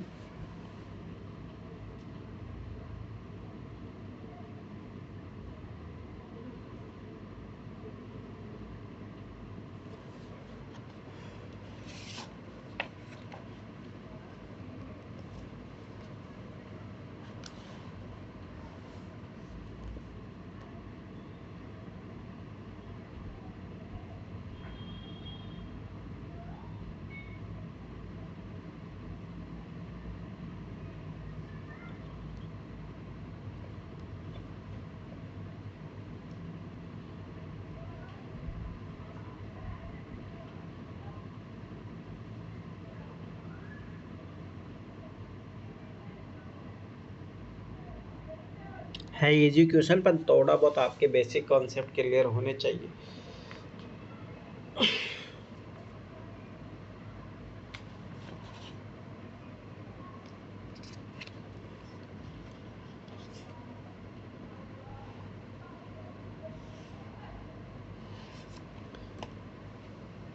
एक ट्रिक भी लग रहा है इसमें, वो तो देखोगे तो एक अलग बात है, परंतु बनना चाहिए क्वेश्चन।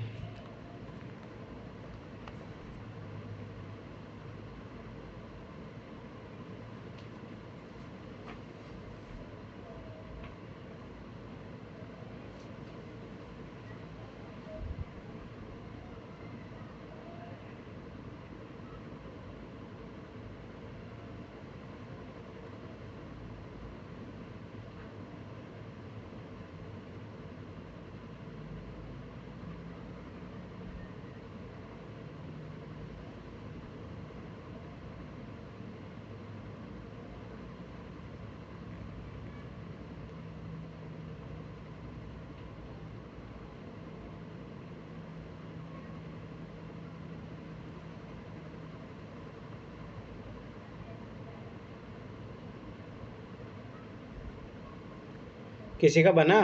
अरे नहीं बन रहा तो बता दो भाई, कोई है इस क्वेश्चन को सॉल्व करने वाला?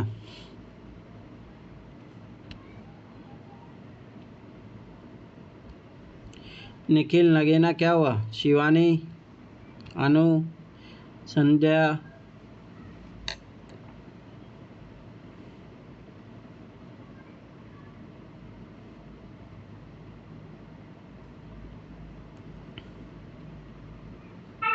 नहीं सर, नहीं बन रहा।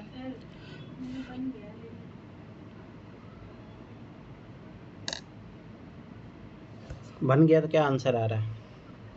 सर ऐसे क्वेश्चन एग्जाम में करने चाहिए। अरे ये तो करने लायक है भाई, इजी है, ऐसा कुछ ही नहीं है। देखो एक चीज़ देख रहे हो, आएगा तो आंसर इन दोनों में, देखो जस्ट उल्टा दिया है एक दूसरे का।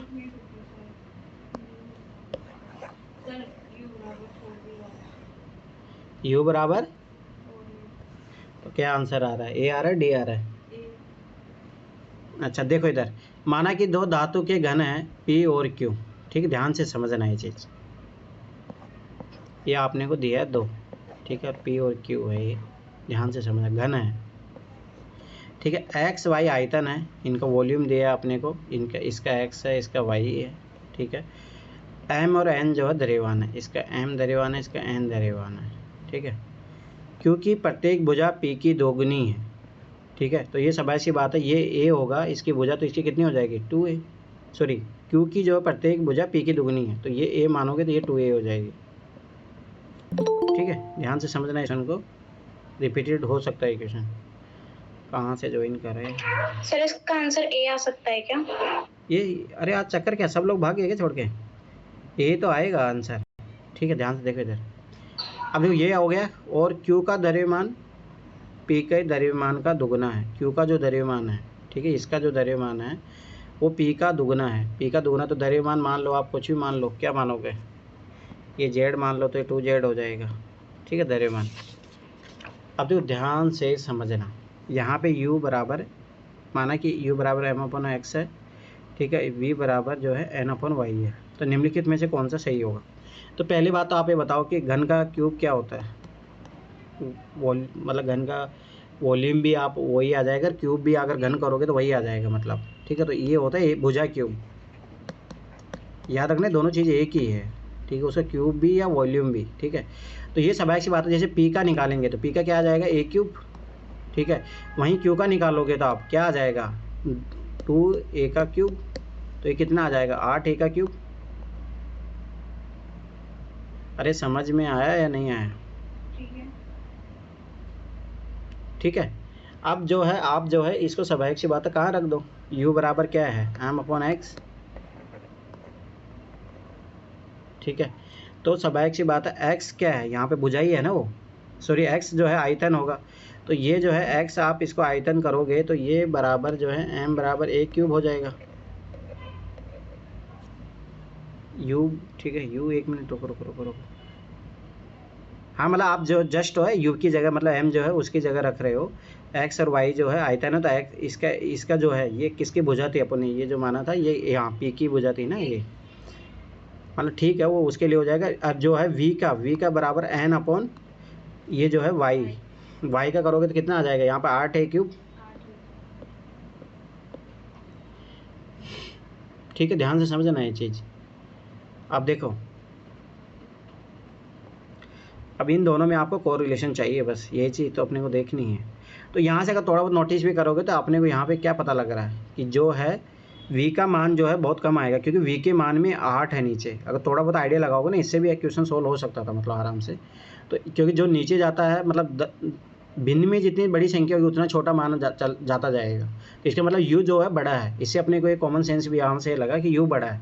जब u बड़ा है तो कहाँ से पता लग रहा है, ये तो ये ऑप्शन तो अपना ऐसे चला गया, ये ऑप्शन चला गया, ठीक है। तो इन दोनों में ही पता अब आएगा आंसर, क्या तो u बराबर 4v होगा या u बराबर जो है 2v होगा, ठीक है।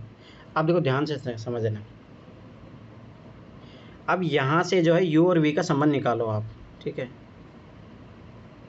u और v का रिलेशन निकालोगे तो u, अगर मान लो इनको मैं u को डिवाइड कर दूँ v से, ठीक है, क्योंकि ये इसी डिवाइड करके तो लिखा है ना ये वाली चीज़, तो ये क्या आएगा, इधर जो आएगा m/a क्यूब है, तो ये जो है मल्टीप्लाई में आएगा तो 2a क्यूब, सॉरी 8 है ना यहाँ पे, तो a क्यूब और अपन n आ गया, ठीक है। तो ये a क्यूब से a क्यूब कट गया, तो u बराबर v जो बराबर कितना आ गया, 8/m/n।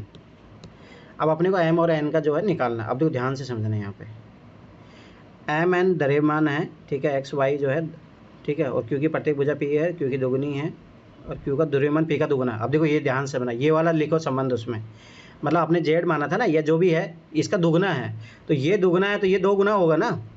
अरे समझ में आया। तो ये जैसे मान लो कि ये वही बात होगी, m बराबर कितना है, मतलब इसको n मानोगे तो मतलब ये जो है ना इसका दुगना है ना, तो ये 2n होगा, नहीं सॉरी n बराबर जो है, n बराबर वो होगा 2m होगा।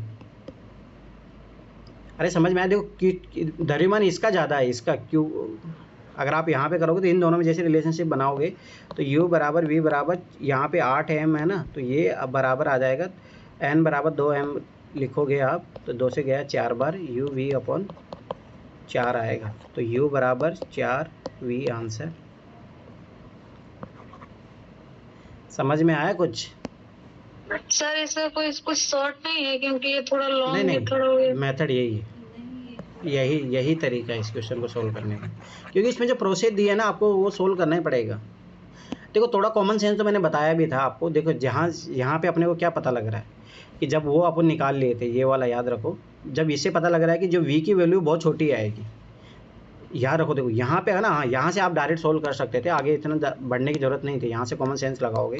ये क्या आ रहा था, ये आ रहा था a क्यूब, और v क्या आ रहा था, n बराबर जो है कितना 8a क्यूब आ रहा था। तो इससे साफ पता लग रहा है कि अगर ये 2 गुना भी हो जाएगा, ठीक है, यहाँ ध्यान समझना। हाँ यहाँ पे अगर डायरेक्ट आप यहाँ से भी कर सकते थे। अब देखो ये जो है n, मतलब v के n किसके लिए यूज हो रहा है, एन जो है किसका है, क्यू का द्रव्यमान है, पर आगे क्या बोला, क्योंकि प्रत्येक भुजा पी की दोगुनी है और क्यू का द्रव्यमान पी का दुगुना है। तो ये यहाँ से जो है आप जो डायरेक्ट लिख सकते थे एन बराबर उसका, तो यहाँ से डायरेक्ट आओगे तो 4 आ जाएगा, तो यू और वी में डायरेक्ट रिलेशनशिप भी आ जाएगा 4v का। तो थोड़ा कर सकते, नहीं प्रोसेस वही है, आपको करना उसी तरीके से पड़ेगा। और मेरा मानना है ये क्वेश्चन रिपीट हो सकता है, क्योंकि अगर आप 2011 से लेके 2024 तक के देखोगे ना पेपर, उसमें एक यही ऐसा क्वेश्चन है, थोड़ा यूनिक है, थोड़ा अलग है। यूपीएससी ने इस टाइप का क्वेश्चन पूछा नहीं, आप जाके देख लो। और ये एनसीईआरटी का क्वेश्चन है परसेंटेज वाला। सर ये कौन से ईयर के पेपर है? 2020। चलो 51 करो फटाफट। ये आवर्त वाला अपन इसी में किए थे ना? हाँ सर, ये वाला हो गया। हाँ ये करो 51 करो, 53 करो,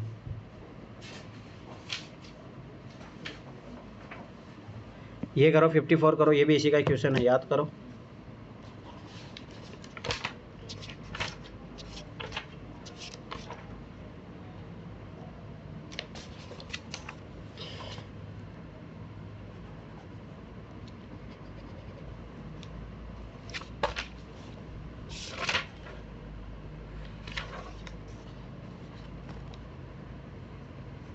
तीनों क्वेश्चन बनने चाहिए, इनमें 2 क्वेश्चन तो आप लोग पहले ही कर चुके हो।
फिफ्टी 51 कितने लोगों को समझ में आया कि किस चीज़ का क्वेश्चन है ये? पहले मुझे तो यही बता दो।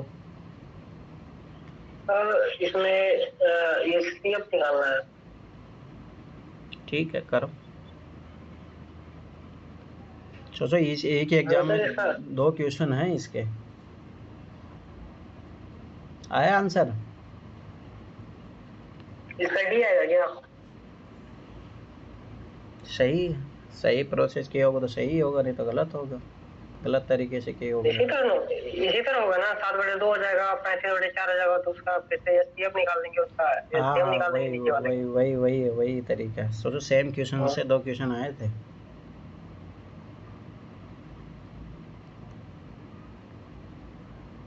करो फटाफट करो। क्या नगीना शिवानी क्या हो गया तुम लोगों का आज का, कैसे चुप बैठे हो? बन नहीं रहे क्वेश्चन?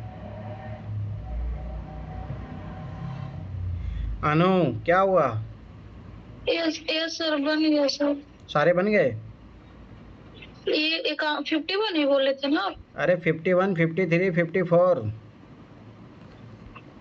सर मुझे लगा। जल्दी करो फटाफट। क्या रहे हो तुम लोग? सारे क्वेश्चन तो करवा चुका हो।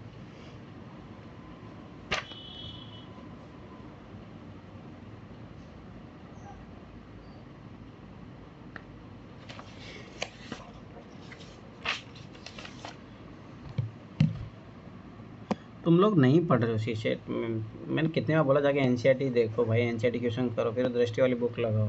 दिक्कत हो रही है, इतना टाइम चली लगता है इन क्वेश्चनों में। जो भी ये क्वेश्चन तो दोनों 53, 54 तो मैं पहले ही भी करवा चुका हूँ।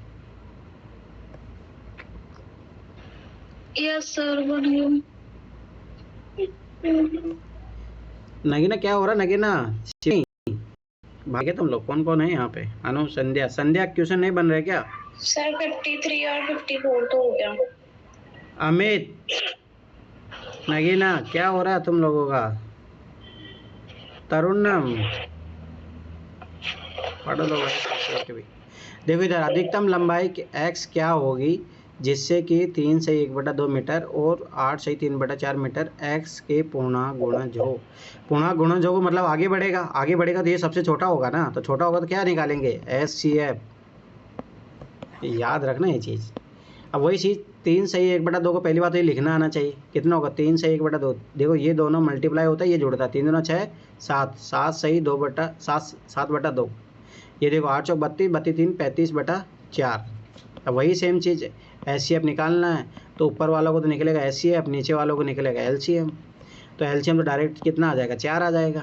ठीक है, इसका करोगे तो कितना आ जाएगा HCF 7 आ गया, तो डायरेक्ट आ जाएगा ना। 7 को इसको डिवाइड करा तो ये सबसे छोटा है ना। आप देखो ध्यान से देखना, इसको करोगे तो आप एक तो ये भी देख सकते हो यहाँ पे किसका आ रहा है। ये देखो 2 एकम 2 2 3 3/2 आएगा। ये देखो 3 1 4/3 आएगा। 4 1 5/4 आएगा। ये देखो 4 1 3 7/4। ऐसे भी कर सकते हो, चाहो तो इसको भी तोड़ लो, भाग दो। 7 में 4 का भाग दोगे तो एक बार गया, कितना बचा रिमाइंडर 3 4। आंसर ये भी आ गया, किसी भी तरीके से कर लो। तो ये कि एग्जाम में 2 क्वेश्चन है, अरे ये NCERT क्वेश्चन है डायरेक्ट, ये भी NCERT क्वेश्चन है। ये मैंने उस दिन में सिखाया था आप लोगों को। देखो सब उठा फेंक दूँ उसका मतलब है कि वो सिखा रखे एक्स पूर्णांक का गुणज हो, तो स्वाभाविक सी बात है ये जो सबसे छोटा होगा ना, ये आगे इसके गुणज है। जब ये गुणज है तो स्वाभाविक सी बात है वो छोटी। अरे ना हाँ, एक और चीज़ देखो यहाँ पे आप इस तरीके से भी कर सकते हो। अब सोचो मैं जब इसको देखो मुझे ये लाना है, ठीक है, मतलब वो छोटी छोटी संख्या सोचो और उसका फिर आगे गुणज होंगे। अब मैं सोचो इसको मुझे देखो ये तो साफ दिख रहा है कि 8 से गुणा कर दो। हाँ, इसको 8 से गुणा कर दो, देखो 8 सही 3/4 आ जाएगा। ठीक है, पर और किसी से आ रहा है नो, आप ऑप्शन मेथड भी यूज़ कर सकते हो। अभी देखो मुझे लाना है 3 सही 1/2, 3 सही 1/2 लाना है मुझे, तो स्वाभाविक बात मैं क्या करूँगा 3 सही 1/2 को भाग दूंगा 1 सही 3/4 में। ये भी क्वेश्चन आप इस तरीके से भी कर सकते हो। अगर पूरा डिवाइड कर देगा तो ये पूर्ण गुणज होगा इसका। करो 3 दूना 5 सॉरी 3 दूना 6 7/2 आया। ये कितना है 7 4 1 3 7/4 है। ठीक है, तो ये आप देखो यहाँ पे ये 7/2 इंटू 4/7 हो जाएगा। अब देखो ये पूरा कट गया, यहाँ पे देखो ये पूरा, इसका मतलब 2 से गुणा करो, 2 से जैसे गुणा करोगे ये आ जाएगा। करो 2 एकम 2, ठीक है, तो 3/4 आया। ठीक है, 4 दूना 8 8 3 11/4, 11/4 को आप करो डिवाइड करो, 4 दूना 8, ठीक है, कितना गया, नहीं रुको तो गलती हुआ है। किससे गुणा करना अपने को 2 से गुणा करना ना, 2 से गुणा नहीं, रुको इसको जैसे ये कितना था 7/4 था ना, तो 14/4 आएगा ना।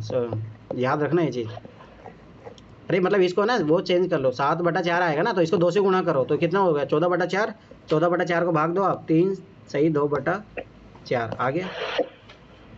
तो इसको कैंसिल आउट करोगे तो 3 सही 1/2 आ जाएगा ना, आ गया। यही देखो आप इसको ऑप्शन मेथड से भी कर सकते थे, दोनों तरीके सिखा दिया, पर मेरा मानना है कि मैन्युअली करो तो ज़्यादा अच्छा रहेगा। मैंने दोनों तरीके सिखा दिए हैं। अभी तो देखो ये वाला क्वेश्चन इसका भी 2 तरीके हैं, तो मैंने ये तो करवा ही चुका हूँ। एक तो तरीका आप x बराबर मान के करो 1.27। अब देखो ये रिपीट हो रहा है, अब ध्यान समझो मैं इसको कैसे लिख सकता हूँ, x बराबर 1.0.27 बार। ठीक है, ध्यान समझना। ठीक है, अब नहीं पहले इसको गुणा कर लो, पहले रुको एक मिनट। याद रखना कि दशमलव के बाद में जितना होता है उससे गुणा करना होता है। तो देखो 1.27 बार है ना, तो 2 संख्या रिपीट हो रही है, तो x बराबर मानो और जितनी संख्या रिपीट होती है दशमलव के बाद उतनी संख्या से गुणा करो। इसका 100 से गुणा करना पड़ेगा मतलब। ठीक है, तो 100 से गुणा करोगे तो 127.27 आ जाएगा। ठीक है, ध्यान से समझना ये चीज़। ठीक है, अब ये जो है स्वाभाविक बात है, इसको आप इसको कैसे लिख सकते हो 100x बराबर 126 प्लस 1.27 बार लिख सकते हो इसको ऐसे। ठीक है, अब ध्यान से समझना ये चीज़। अब ये तो क्या बन गया है, x बन गया ना। अब जब ये x बन गया तो 100x बराबर 126 प्लस x हो जाएगा, तो ये इधर आएगा तो कितना हो जाएगा 99x हो जाएगा, बराबर 126। x बराबर 126/99। अब इसको भाग दे लो, आंसर आ जाएगा आपका। किससे कटेगा ये, अब देखो 9 का 3 से भी कट रहा है, 6 2 8 9, 3 से काट लो, मतलब जिससे भी काट सकते हो आप। 3 चौक 12, 3 दूना 6, 3 तिया ये। ठीक है, फिर क्या, हाँ फिर 3 से कट रहा है, 3 एकम 3, 3 चौक 12 11 आ गया, 14/11 आंसर। दूसरा तरीका भी सिखा देता हूँ, वो और भी फास्ट है, उसमें कुछ ही नहीं करना होता, ध्यान से समझो इधर। एक तरीका देखो इसका ना 3 मेथड है, इसमें आप है ना डिवाइड करके देखोगे तब भी आंसर आ जाएगा। ये डिवाइड करके देखो 14/11 है, एक बार गया, ठीक है, ध्यान से समझना ये चीज़। कितना रिमाइंडर बचा, यहाँ पे कितना रिमाइंडर बचा, 3 बचा, फिर 0 लगाओगे 10 आया, ठीक है, कितने बार जाएगा, 11 दूना 22, ठीक है, फिर कितना बचा, 8 बचा, फिर 11 7 77, बस इसी से आएगा और किसी से नहीं आएगा। तो उस तरीके से भी कर सकते हो आप। 3 मेथड है। तीसरा मेथड देखो ध्यान से समझना। सर ये रहने दो, फिर हम भूल जाते हैं, क्या हो गया, फिर भूल जाते हैं मेथड।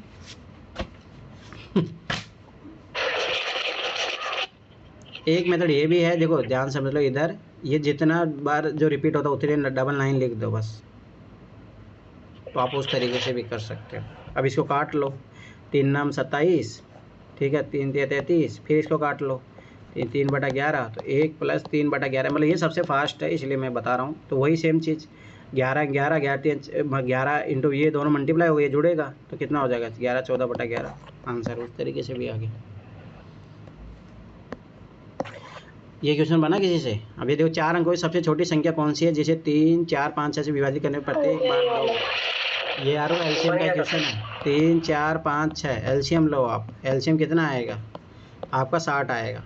अब स्वाभाविक सी बात है, ध्यान से समझना, रिमाइंडर हमेशा 2 आ रहा है तो स्वाभाविक सी बात है जो अपने को रिक्वायर्ड नंबर होगा, रिक्वायर्ड नंबर क्या होगा, ये तो इसका पूर्ण गणज होगा एलसीएम का, प्लस वो 2 आएगा, ठीक है। अब यहाँ पे आप जो है गुणा करके देखो कि 60 को अपन मल्टीप्लाई करें तो वो जो है इसके नज़दीक आए, ठीक है, ध्यान समझना ये चीज़। तो वो आपको सोचो, जैसे मैंने मान लो 17 लिया, 17 छिकी 102 हो गया, ठीक है, स्वाभाविक सी बात है। अब ये तो पूरा पूरा विभाजित होगा, प्लस 2 जोड़ दोगे तो देखो ये यही आ रहा है, ठीक है भाई, डायरेक्ट भी कर सकते हो आप। तो ये तरीका तो मैंने पहले भी सिखाया था। अब ये एलसीएम का क्वेश्चन है, इसको गलत मत करना। ये क्वेश्चन आप कर चुके हो, ये करो 59, ये एवरेज का क्वेश्चन है। और यही क्वेश्चन आगे जाके रिपीट होगा 2023 में, 2023 से 21 में रिपीट होगा, डायरेक्ट सेम डिक्टो, सेम कॉपी पेस्ट। इससे ज़्यादा पीवाईक्यू में आप क्या लोगे बताओ। यही क्वेश्चन आगे जाके रिपीट होगा 21 या 23 में, याद रखना।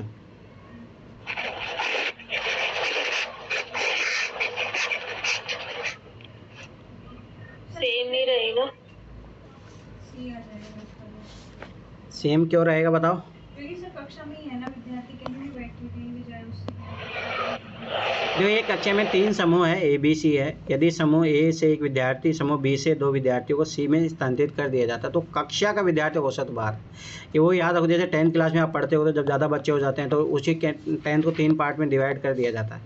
मुझे बता, टोटल बच्चों की संख्या तो वही रहने वाली है, ठीक है।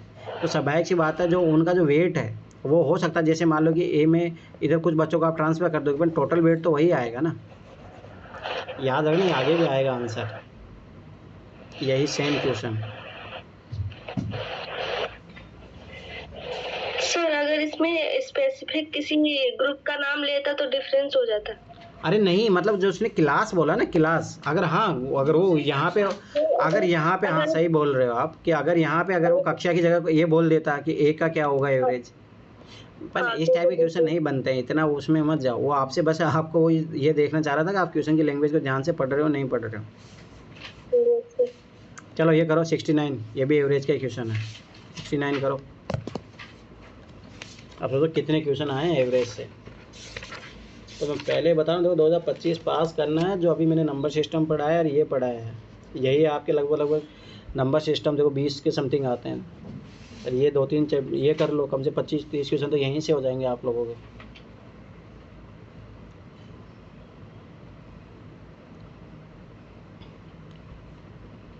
ये क्वेश्चन बनना चाहिए, अभी करवाए हैं वही। अब सोचो एज वाला जो वो अभी जो टीचर वाले किए थे उसी टाइप से है क्वेश्चन।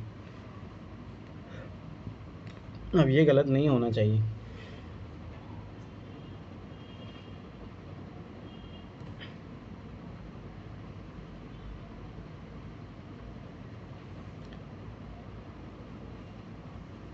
नगीना तबीयत ठीक नहीं है क्या तुम्हारी? नगीना, नगीना हाँ है? सर थोड़ी सी। हाँ, तभी लग रहा है डल दिख रही हो तो।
अरे वो सुप्रीम कोर्ट का कर लेना जजेस को रिमूवल प्रोसेस का, वो आपकी बार इम्पोर्टेंट है, क्वेश्चन आएगा। और दूसरी बात article 19 freedom to speech 100% question आएगा आपकी बात, देख लेना इससे। जिस तरीके की नौटंकियाँ भी चल रही है यूपीएससी जरूर क्वेश्चन पूछेगा। रिमूवल टू जजेस पढ़ लेना, ठीक है। उसके बाद में एनजेसी यार है 99 कॉन्स्टिट्यूशन अमेंडमेंट एक्ट दोबारा आएगा, देख लेना यूपीएससी क्वेश्चन। जब भी सुप्रीम कोर्ट मतलब जजों के बारे में कोई भी केस होता है यूपीएससी जरूर पूछता है। इसके साथ में वो भी पढ़ लेना फर्स्ट जजेस केस, सेकंड जजेस केस, जो कॉलेजियम सिस्टम आया है। 100% में अभी बता रहा हूँ, मिनिमम 2 क्वेश्चन आएंगे आपको यहाँ से। कौन सा सर? रिमूवल जजेस की जो प्रोसेस है उसके साथ में फर्स्ट जजेस केस, सेकंड जजेस केस, जो जिसे कॉलेजियम सिस्टम माना वो।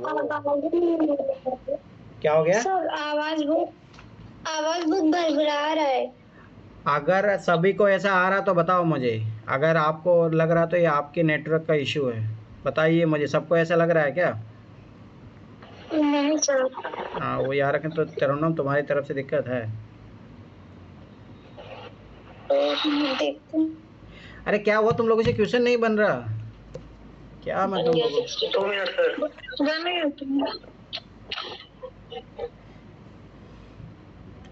निखिल तुम क्रिकेट खेलते हो? हाँ सर वही तो तुम तब भी नहीं बना पाते, तो क्रिकेट देखते भी हो। जो सोचो ये लड़कियां क्रिकेट नहीं खेलते तभी बना ली। उनको कॉन्सेप्ट पता है ना सर। तो तुम भी सीखो भाई कॉन्सेप्ट। इतना टाइम लगना ही नहीं चाहिए इसमें, तो बहुत इजी क्वेश्चन है ये। देखो इधर एक बल्लेबाज, मैं तो विराट कोहली ले रहा हूँ, ठीक है। विराट कोहली को उसकी 50वीं पारी के बाद औसत स्कोर इतना था, तो 50 × 46.4। 60वीं पारी के बाद उसका औसत स्कोर कितना है? 2.6 बढ़ जाता है। तो स्वाभाविक सी बात है, ध्यान समझना, 2.6 इसमें जोड़ दो, तो 46.4 में जोड़ोगे 10 80 लगे 6 2 8 1 9, कितना हो गया? 49। तो 60 × 49, तो पिछली 10 पारियों में उसका औसत स्कोर क्या था? अब देखो 2 चीज़ है, आप इस तरीके से गुणा करो, माइनस करो, और जो आएगा ना उसको 10 से डिवाइड कर दो। एक तरीका तो आपके पास ये है, ठीक है, तो ये वाला तरीका कर लो, ज़्यादा वही है। अब देखो ये 0 आएगा तो ये दशमलव हट जाएगा ऑटोमेटिक, ये 0 हट गया। अब 5 चौका 20, 2 5 चौका 30 32 3 5 चौका 20 23 20 आया। अब देखो 0 6 9 54 5 6 चौका 24 29, ठीक है। तो ये कितना आया था? 40 आया था ना? कितना आया था? 29 40। हाँ, तो ये घटाओ यहाँ पे 23 20 में से घटाओगे आप, कितना आया? इसका आ जाएगा देखो 620 आया। 620 में आप 10 से डिवाइड करो, कितना आ गया? बस सर आंसर।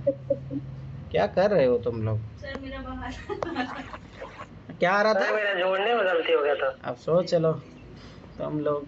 अरे ये इजी क्वेश्चन है भाई, इनको गलत मत करना। टी-शर्ट पास करना है तो ये चीज़ याद रख लेना। अगर ये क्वेश्चन गलत गए ना फिर तो भगवान बचाए फिर आप लोगों को। फिर से बता दीजिए भैया एक बार। देखो इधर ध्यान से देखो, ये अपने को मैं चाहूँ तो चलो ठीक है, मतलब ये x1 से लेके x50 तक जो है अपन निकालेंगे तो वो वही तरीका होगा ना भाई। 50 औसत दिया है अपने को, ये x1 से लेकर x50 है। ये कैसे निकालते हैं अपन? यहाँ पे टोटल नंबर वो जो 50 पारी है तो इससे गुणा करेंगे, तो गुणा करेंगे 50 × 46.4, तो इससे गुणा करने पर आएगा 23 20, ठीक है। अब देखो आगे क्या बोला, 60वीं पारी के बाद उनका औसत स्कोर 2.6 बढ़ जाता है। अब ध्यान से समझ, तो ये 2.6 इसमें बढ़ेगा ना, तो ये इसमें बढ़ाएगा तो सबाई सी बात है कितना हो जाएगा? 49। तो 49 × 60 करोगे तो ये कितना आएगा? 29 40 आएगा, ठीक है।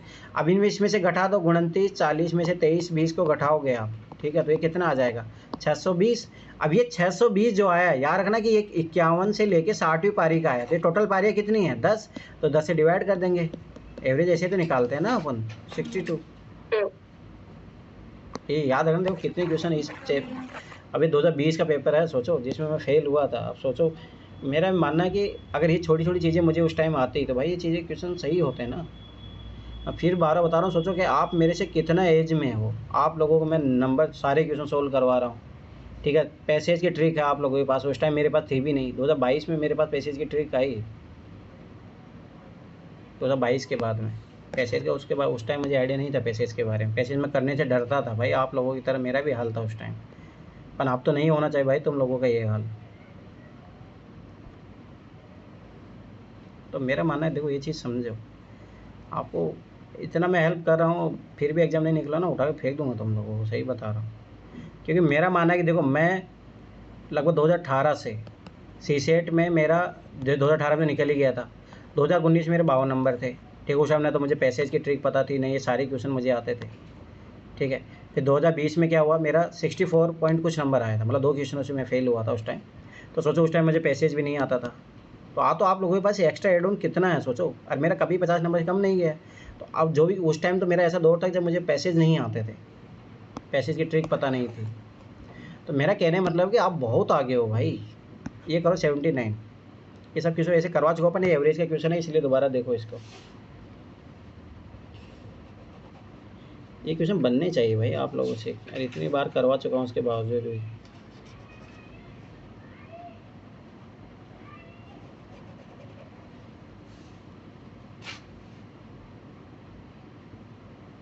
अब देखो ये क्वेश्चन कर लो आप, 2024 का क्वेश्चन कर लो, सोचो डायरेक्ट रिपीट हुआ 2024।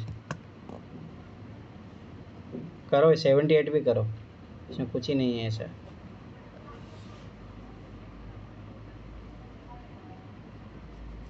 सेवेंटी 79 करो फटाफट। 80 कर ही चुके अपन, मेंढक वाला सब कर चुके हैं, ओनली वही करो 78 79 करो।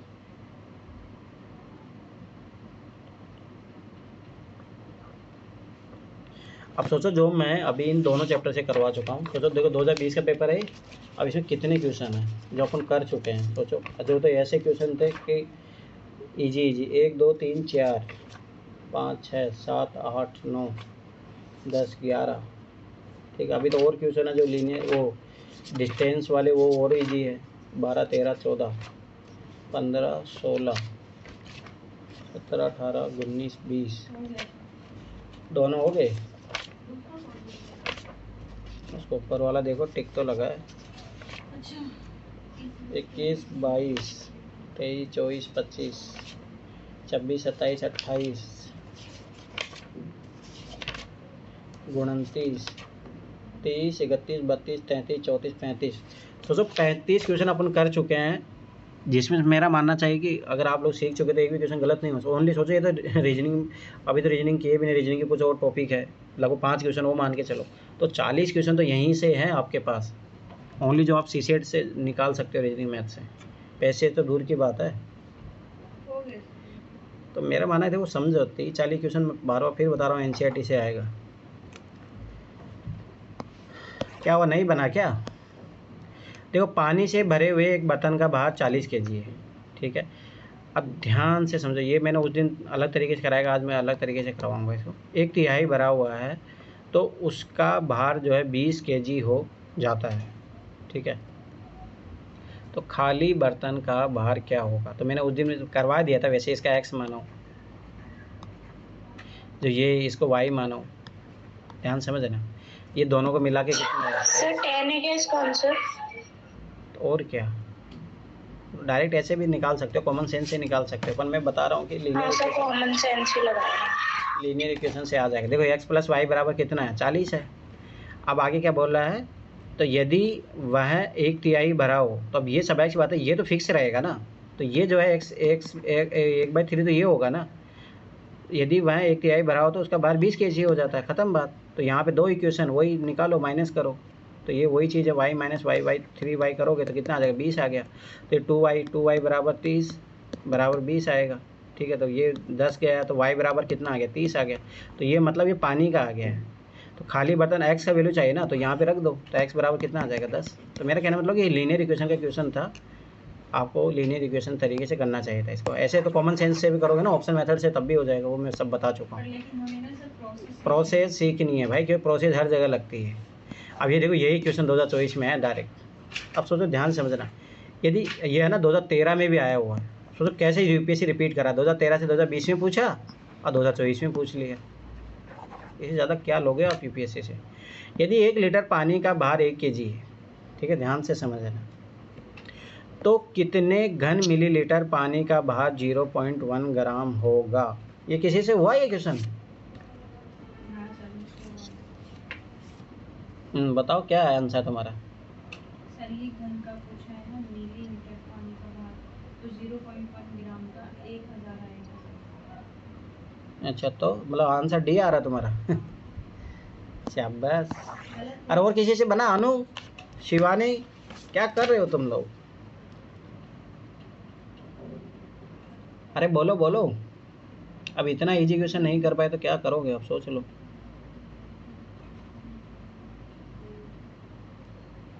क्योंकि सर 1 kg में 1000 ग्राम होते हैं। और अरे बोलो नगीना, निखिल, क्या हुआ है भाई, ये क्वेश्चन तुम लोगों से नहीं बन रहा। 2024 में भी आया, 2013 में भी आया हुआ है ये। सर 100 होगा ना, ये कह रहा है 1 लीटर पानी का भार 1 किलो है। हाँ, तो घन मिलीलीटर पानी का भार 0. ग्राम, ग्राम लीटर 1000, वो पॉइंट है तो 100 हो जाएगा। देखो एक तरीका सीखो, देखो 1 लीटर बराबर ये दिया है, 1 लीटर बराबर 1 kg, 1 kg में कितने ग्राम होते हैं, 1000 ग्राम। अब ये तो पता है ना। हाँ सर। अब देखो सोचो, स्वाभाविक सी बात है कि ये बोला कितना घन मिलीलीटर पानी का भार 0.1 ग्राम होगा। अब सोचो कि यहाँ पे मैं इसको ऐसे लिख सकता हूँ 1 × 10⁻3, ठीक है, ध्यान समझना यह चीज़, ठीक है। तो ये 1 लीटर, अब ये देखो 10⁻3 जब इधर जाएगा, ये देखो मतलब ये अपॉन में जाएगा 3⁻3, 1 लीटर, ठीक है, 10⁻3। अब यहाँ पे क्या बच जाएगा, 1 बच जाएगा, ये ऊपर जाएगा तो कितना हो जाएगा, 1 × 10⁻³ बराबर 1, ठीक, ध्यान समझना ये चीज़ है ना। अब देखो ध्यान देखना, इसको बोलते हैं अपन कितना, मिलीलीटर, घन मिलीलीटर, याद रखना ये चीज़, ये है घन मिलीलीटर, नहीं सॉरी, अपने को तो कितने घन मिलीलीटर जो है पानी का भार 0.1 ग्राम होगा। अब इसको 0.1 ग्राम बनानी है अपने को, तो देखो ये स्वाभाविक सी बात है कि यहाँ पे तो ये कितना 1 ग्राम आ रहा है ना, हाँ ठीक है, यहाँ सही है। अब इसको ये 0.1 ग्राम बनाओगे आप, तो स्वाभाविक सी बात है यहाँ पे कितना, इसका मतलब है ये 1 मतलब यहाँ पे मतलब 10 से डिवाइड करोगे ना आप, तो 10 से डिवाइड करोगे तो दोनों तरफ 10 से डिवाइड करोगे, इसको 10 से डिवाइड करोगे, इसको 10 से डिवाइड करोगे। कुछ गलती हो रहा है, रुको, 10⁻3, 10⁻³ 10⁻³ जो है वो घन मिलीलीटर होता है, वही होता है 1000 इंटू वो होता है सेंटीमीटर क्यूब, ठीक है। 10 से डिवाइड करोगे तो ये 0.1 ग्राम आ गया, ठीक है, और ये 10 से डिवाइड करोगे आप 10⁻³ आना चाहिए था ना सर। 0.1 ग्राम को 1000 से डिवाइड करेंगे ना। अरे नहीं, तुम समझ, मैं अलग तरीके से कर रहा हूँ, चलो ठीक है, छोड़ो वो तरीका छोड़ो, मतलब उस तरीके से बन जाना चाहिए था, ऐसा कोई बड़ी बात नहीं है। देखो एक तो कितने घन मिलीलीटर पानी का भार जो है 0.1 ग्राम होगा। घन मिलीलीटर का पूछा है इन्होंने, 1 ग्राम। हाँ तो रुको, हाँ ये घन से उसको डिवाइड कर देंगे। ठीक है। देखो मिलीमीटर, देखो मीटर को पहले सोचो कि लीटर को आप मीटर में चेंज करते हो, तो ये बताओ लीटर को मीटर में चेंज करने के लिए क्या करते हैं। Litre 1 kg। हाँ 1000 लीटर हो जाएगा, 1 लीटर है। 1 लीटर को जो है आप जो है मिलीमीटर में चेंज करोगे तब 1000 मिलीमीटर हो जाएगा, ठीक है ना। 2013 का क्वेश्चन है ना, उसमें यही दिया था, अगर वो कॉन्सेप्ट पता होता तो वहाँ से आप डायरेक्ट इस क्वेश्चन को सोल्व कर सकते थे। अब सुनो इधर ध्यान से समझना, देखो मतलब वो है कि आप किसी भी तरीके से इस क्वेश्चन को कर सकते हो, पर देखो ध्यान से समझना कि देखो 1 लीटर, 1 लीटर का पानी, 1 लीटर को ध्यान समझना, 1 लीटर को जब आप करोगे मिलीमीटर में, ठीक है सर 1 लीटर बराबर 100 मिलीमीटर, 1000 मिलीमीटर। इसमें छोटे छोटे कॉन्सेप्ट पता होना चाहिए भाई। हाँ सर, 1 लीटर बराबर कितना मीटर होता है? मिलीमीटर मिलीमीटर कितना होता है? 10 की पावर 3 होता है, कितना होता है? 3 आएगा सर। ठीक है, अब जब इसका आप जो है देखो ध्यान समझना, ये जो आता है सेंटीमीटर क्यूब में आता है, ध्यान समझना। अब आप इस सेंटीमीटर को चेंज करने के लिए मीटर में क्या करोगे भाई? मिलीमीटर चाहिए अपने को। ये आया 10 की पावर 3 सेंटीमीटर क्यूब, मतलब घन मीटर क्यूब आया है। मिलीमीटर चाहिए तो आप इसको किससे गुणा करोगे? सेंटीमीटर क्यूब को जो आप चेंज करोगे तो किससे करोगे आप? जैसे 1 मान लो 1 सेंटीमीटर है, तो आप इसको मीटर में चेंज करोगे तो क्या करोगे? तो 100 से गुना करेंगे सर। नगीना से पूछो। अरे बताइए किसने किस तरीके, नगीना तुमने कैसे किया था इसको? डायरेक्ट कैसे कर लिया तुमने? डायरेक्ट 0.1 ग्राम बराबर, वो तो नहीं, इसमें आप गलत कर रहे हो फिर आप। सर इसमें मतलब घन को याद, जैसे अभी आप 10⁻³ लेके आए थे ना, तो उसको क्या है ना कि जैसे 1/10 ग्राम के बराबर होता है 1 घन मिलीलीटर। और अब एक घन मिलीलीटर के बराबर होता है, क्या बोलते हैं कि 1/10 ग्राम घन लीटर के बराबर होता है 100 घन मिलीमीटर। तो बदलने में ही चेंज हो मतलब दिक्कत होगा, तो उसको फिर 0.1 ग्राम बराबर 100 घन मिलीलीटर, ऐसे फॉर्मूला में ही दिक्कत हो रहा था मुझे। चलो एक सुनो, ध्यान देखो। 1 लीटर बराबर, 1 मिनट को, 1 लीटर को आप इसमें चेंज करोगे ना, इसमें घन मिलीलीटर में, घन मिलीमीटर। ये थोड़ा मैं सिखा देता हूँ क्योंकि ये भी 3 बार क्वेश्चन पूछ चुका है। ध्यान से समझना। देखो 1 लीटर बराबर होता है, 1 लीटर अगर आपको घन मिलीमीटर में चाहिए तो ये जो होता है आपका होता है 3 3 6 10 की पावर 6 होता है। और ये अपने कितने के बराबर है? इधर 1000 के बराबर, मतलब 1 kg बराबर 1000 ग्राम। ठीक है, फिर उसके बाद में जो है ये कितना हो जाएगा? 10 की पावर 3 होगा, तो 10 की पावर 3 से डिवाइड करोगे आप। ठीक है, ध्यान समझना। तो यहाँ पे 10 की पावर 3 आ गया। अब सोचो कि 0.1 चाहिए, यहाँ तो मान लो 1 आ गया। अब मुझे 10 से डिवाइड भी तो करना पड़ेगा, यहाँ से भी डिवाइड करोगे तो ये 0.1 ग्राम आया, बराबर ये है 10 की पावर, सॉरी ये 10 की पावर -1 आ जाओ, उधर जाएगा तो वही चीज़, एक चीज़ कट जाएगा, डायरेक्ट काट भी दो, तो ये 10 की पावर 2, 10 की पावर 2 मतलब 100। तो याद रखना इस तरीके से। अब जो चीज़ मैं सिखाना चाह रहा था ना, वो चीज़ समझो। पहले आपको जो है इसको चेंज करना पड़ेगा, ये चीज़ सीख लो। ठीक, ध्यान समझना है। ये क्वेश्चन अभी भी 2024 में भी आया, 2013 में भी आया। इसमें जो मेन चीज़ है ना ये है बस, और कुछ भी नहीं है। आप इसको करो हो जाएगा। देखो ध्यान समझना, 1 लीटर बराबर, ठीक है, आप इसको करोगे डेसीमीटर क्यूब में। ठीक है, 1 लीटर को चेंज करोगे आप 1 डेसीमीटर में, है ना, ये मतलब मिलीमीटर जो है, इंग्लिश में क्या लिखा है एक बार देखो, डेसीमीटर, क्यूबिक मिलीमीटर। ठीक है, तो आप इसको जब चेंज करोगे तो डेसीमीटर में आता, DM³ आता, ये आ रखना 10 की पावर 3 सेंटीमीटर क्यूब आता, तो मैं बता रहा था। जब आप इस सेंटीमीटर क्यूब को चेंज करोगे, 1 सेंटीमीटर क्यूब को चेंज करोगे ना, तो याद रखना कि 10 मिलीमीटर, यहाँ 1 सेंटीमीटर बराबर 10 मिलीमीटर होता है।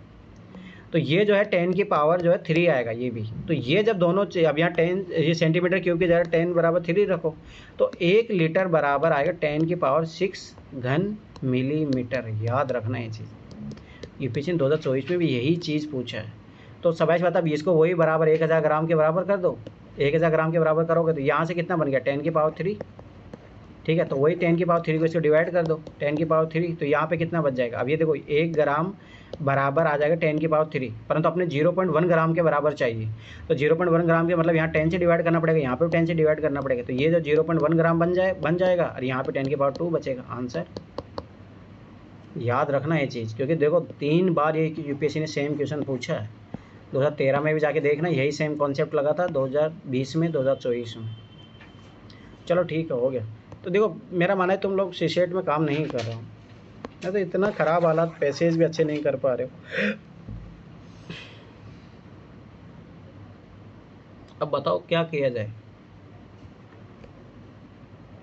ऐसे तो नहीं होना चाहिए ना, आप लोग गलती कर रहे हो।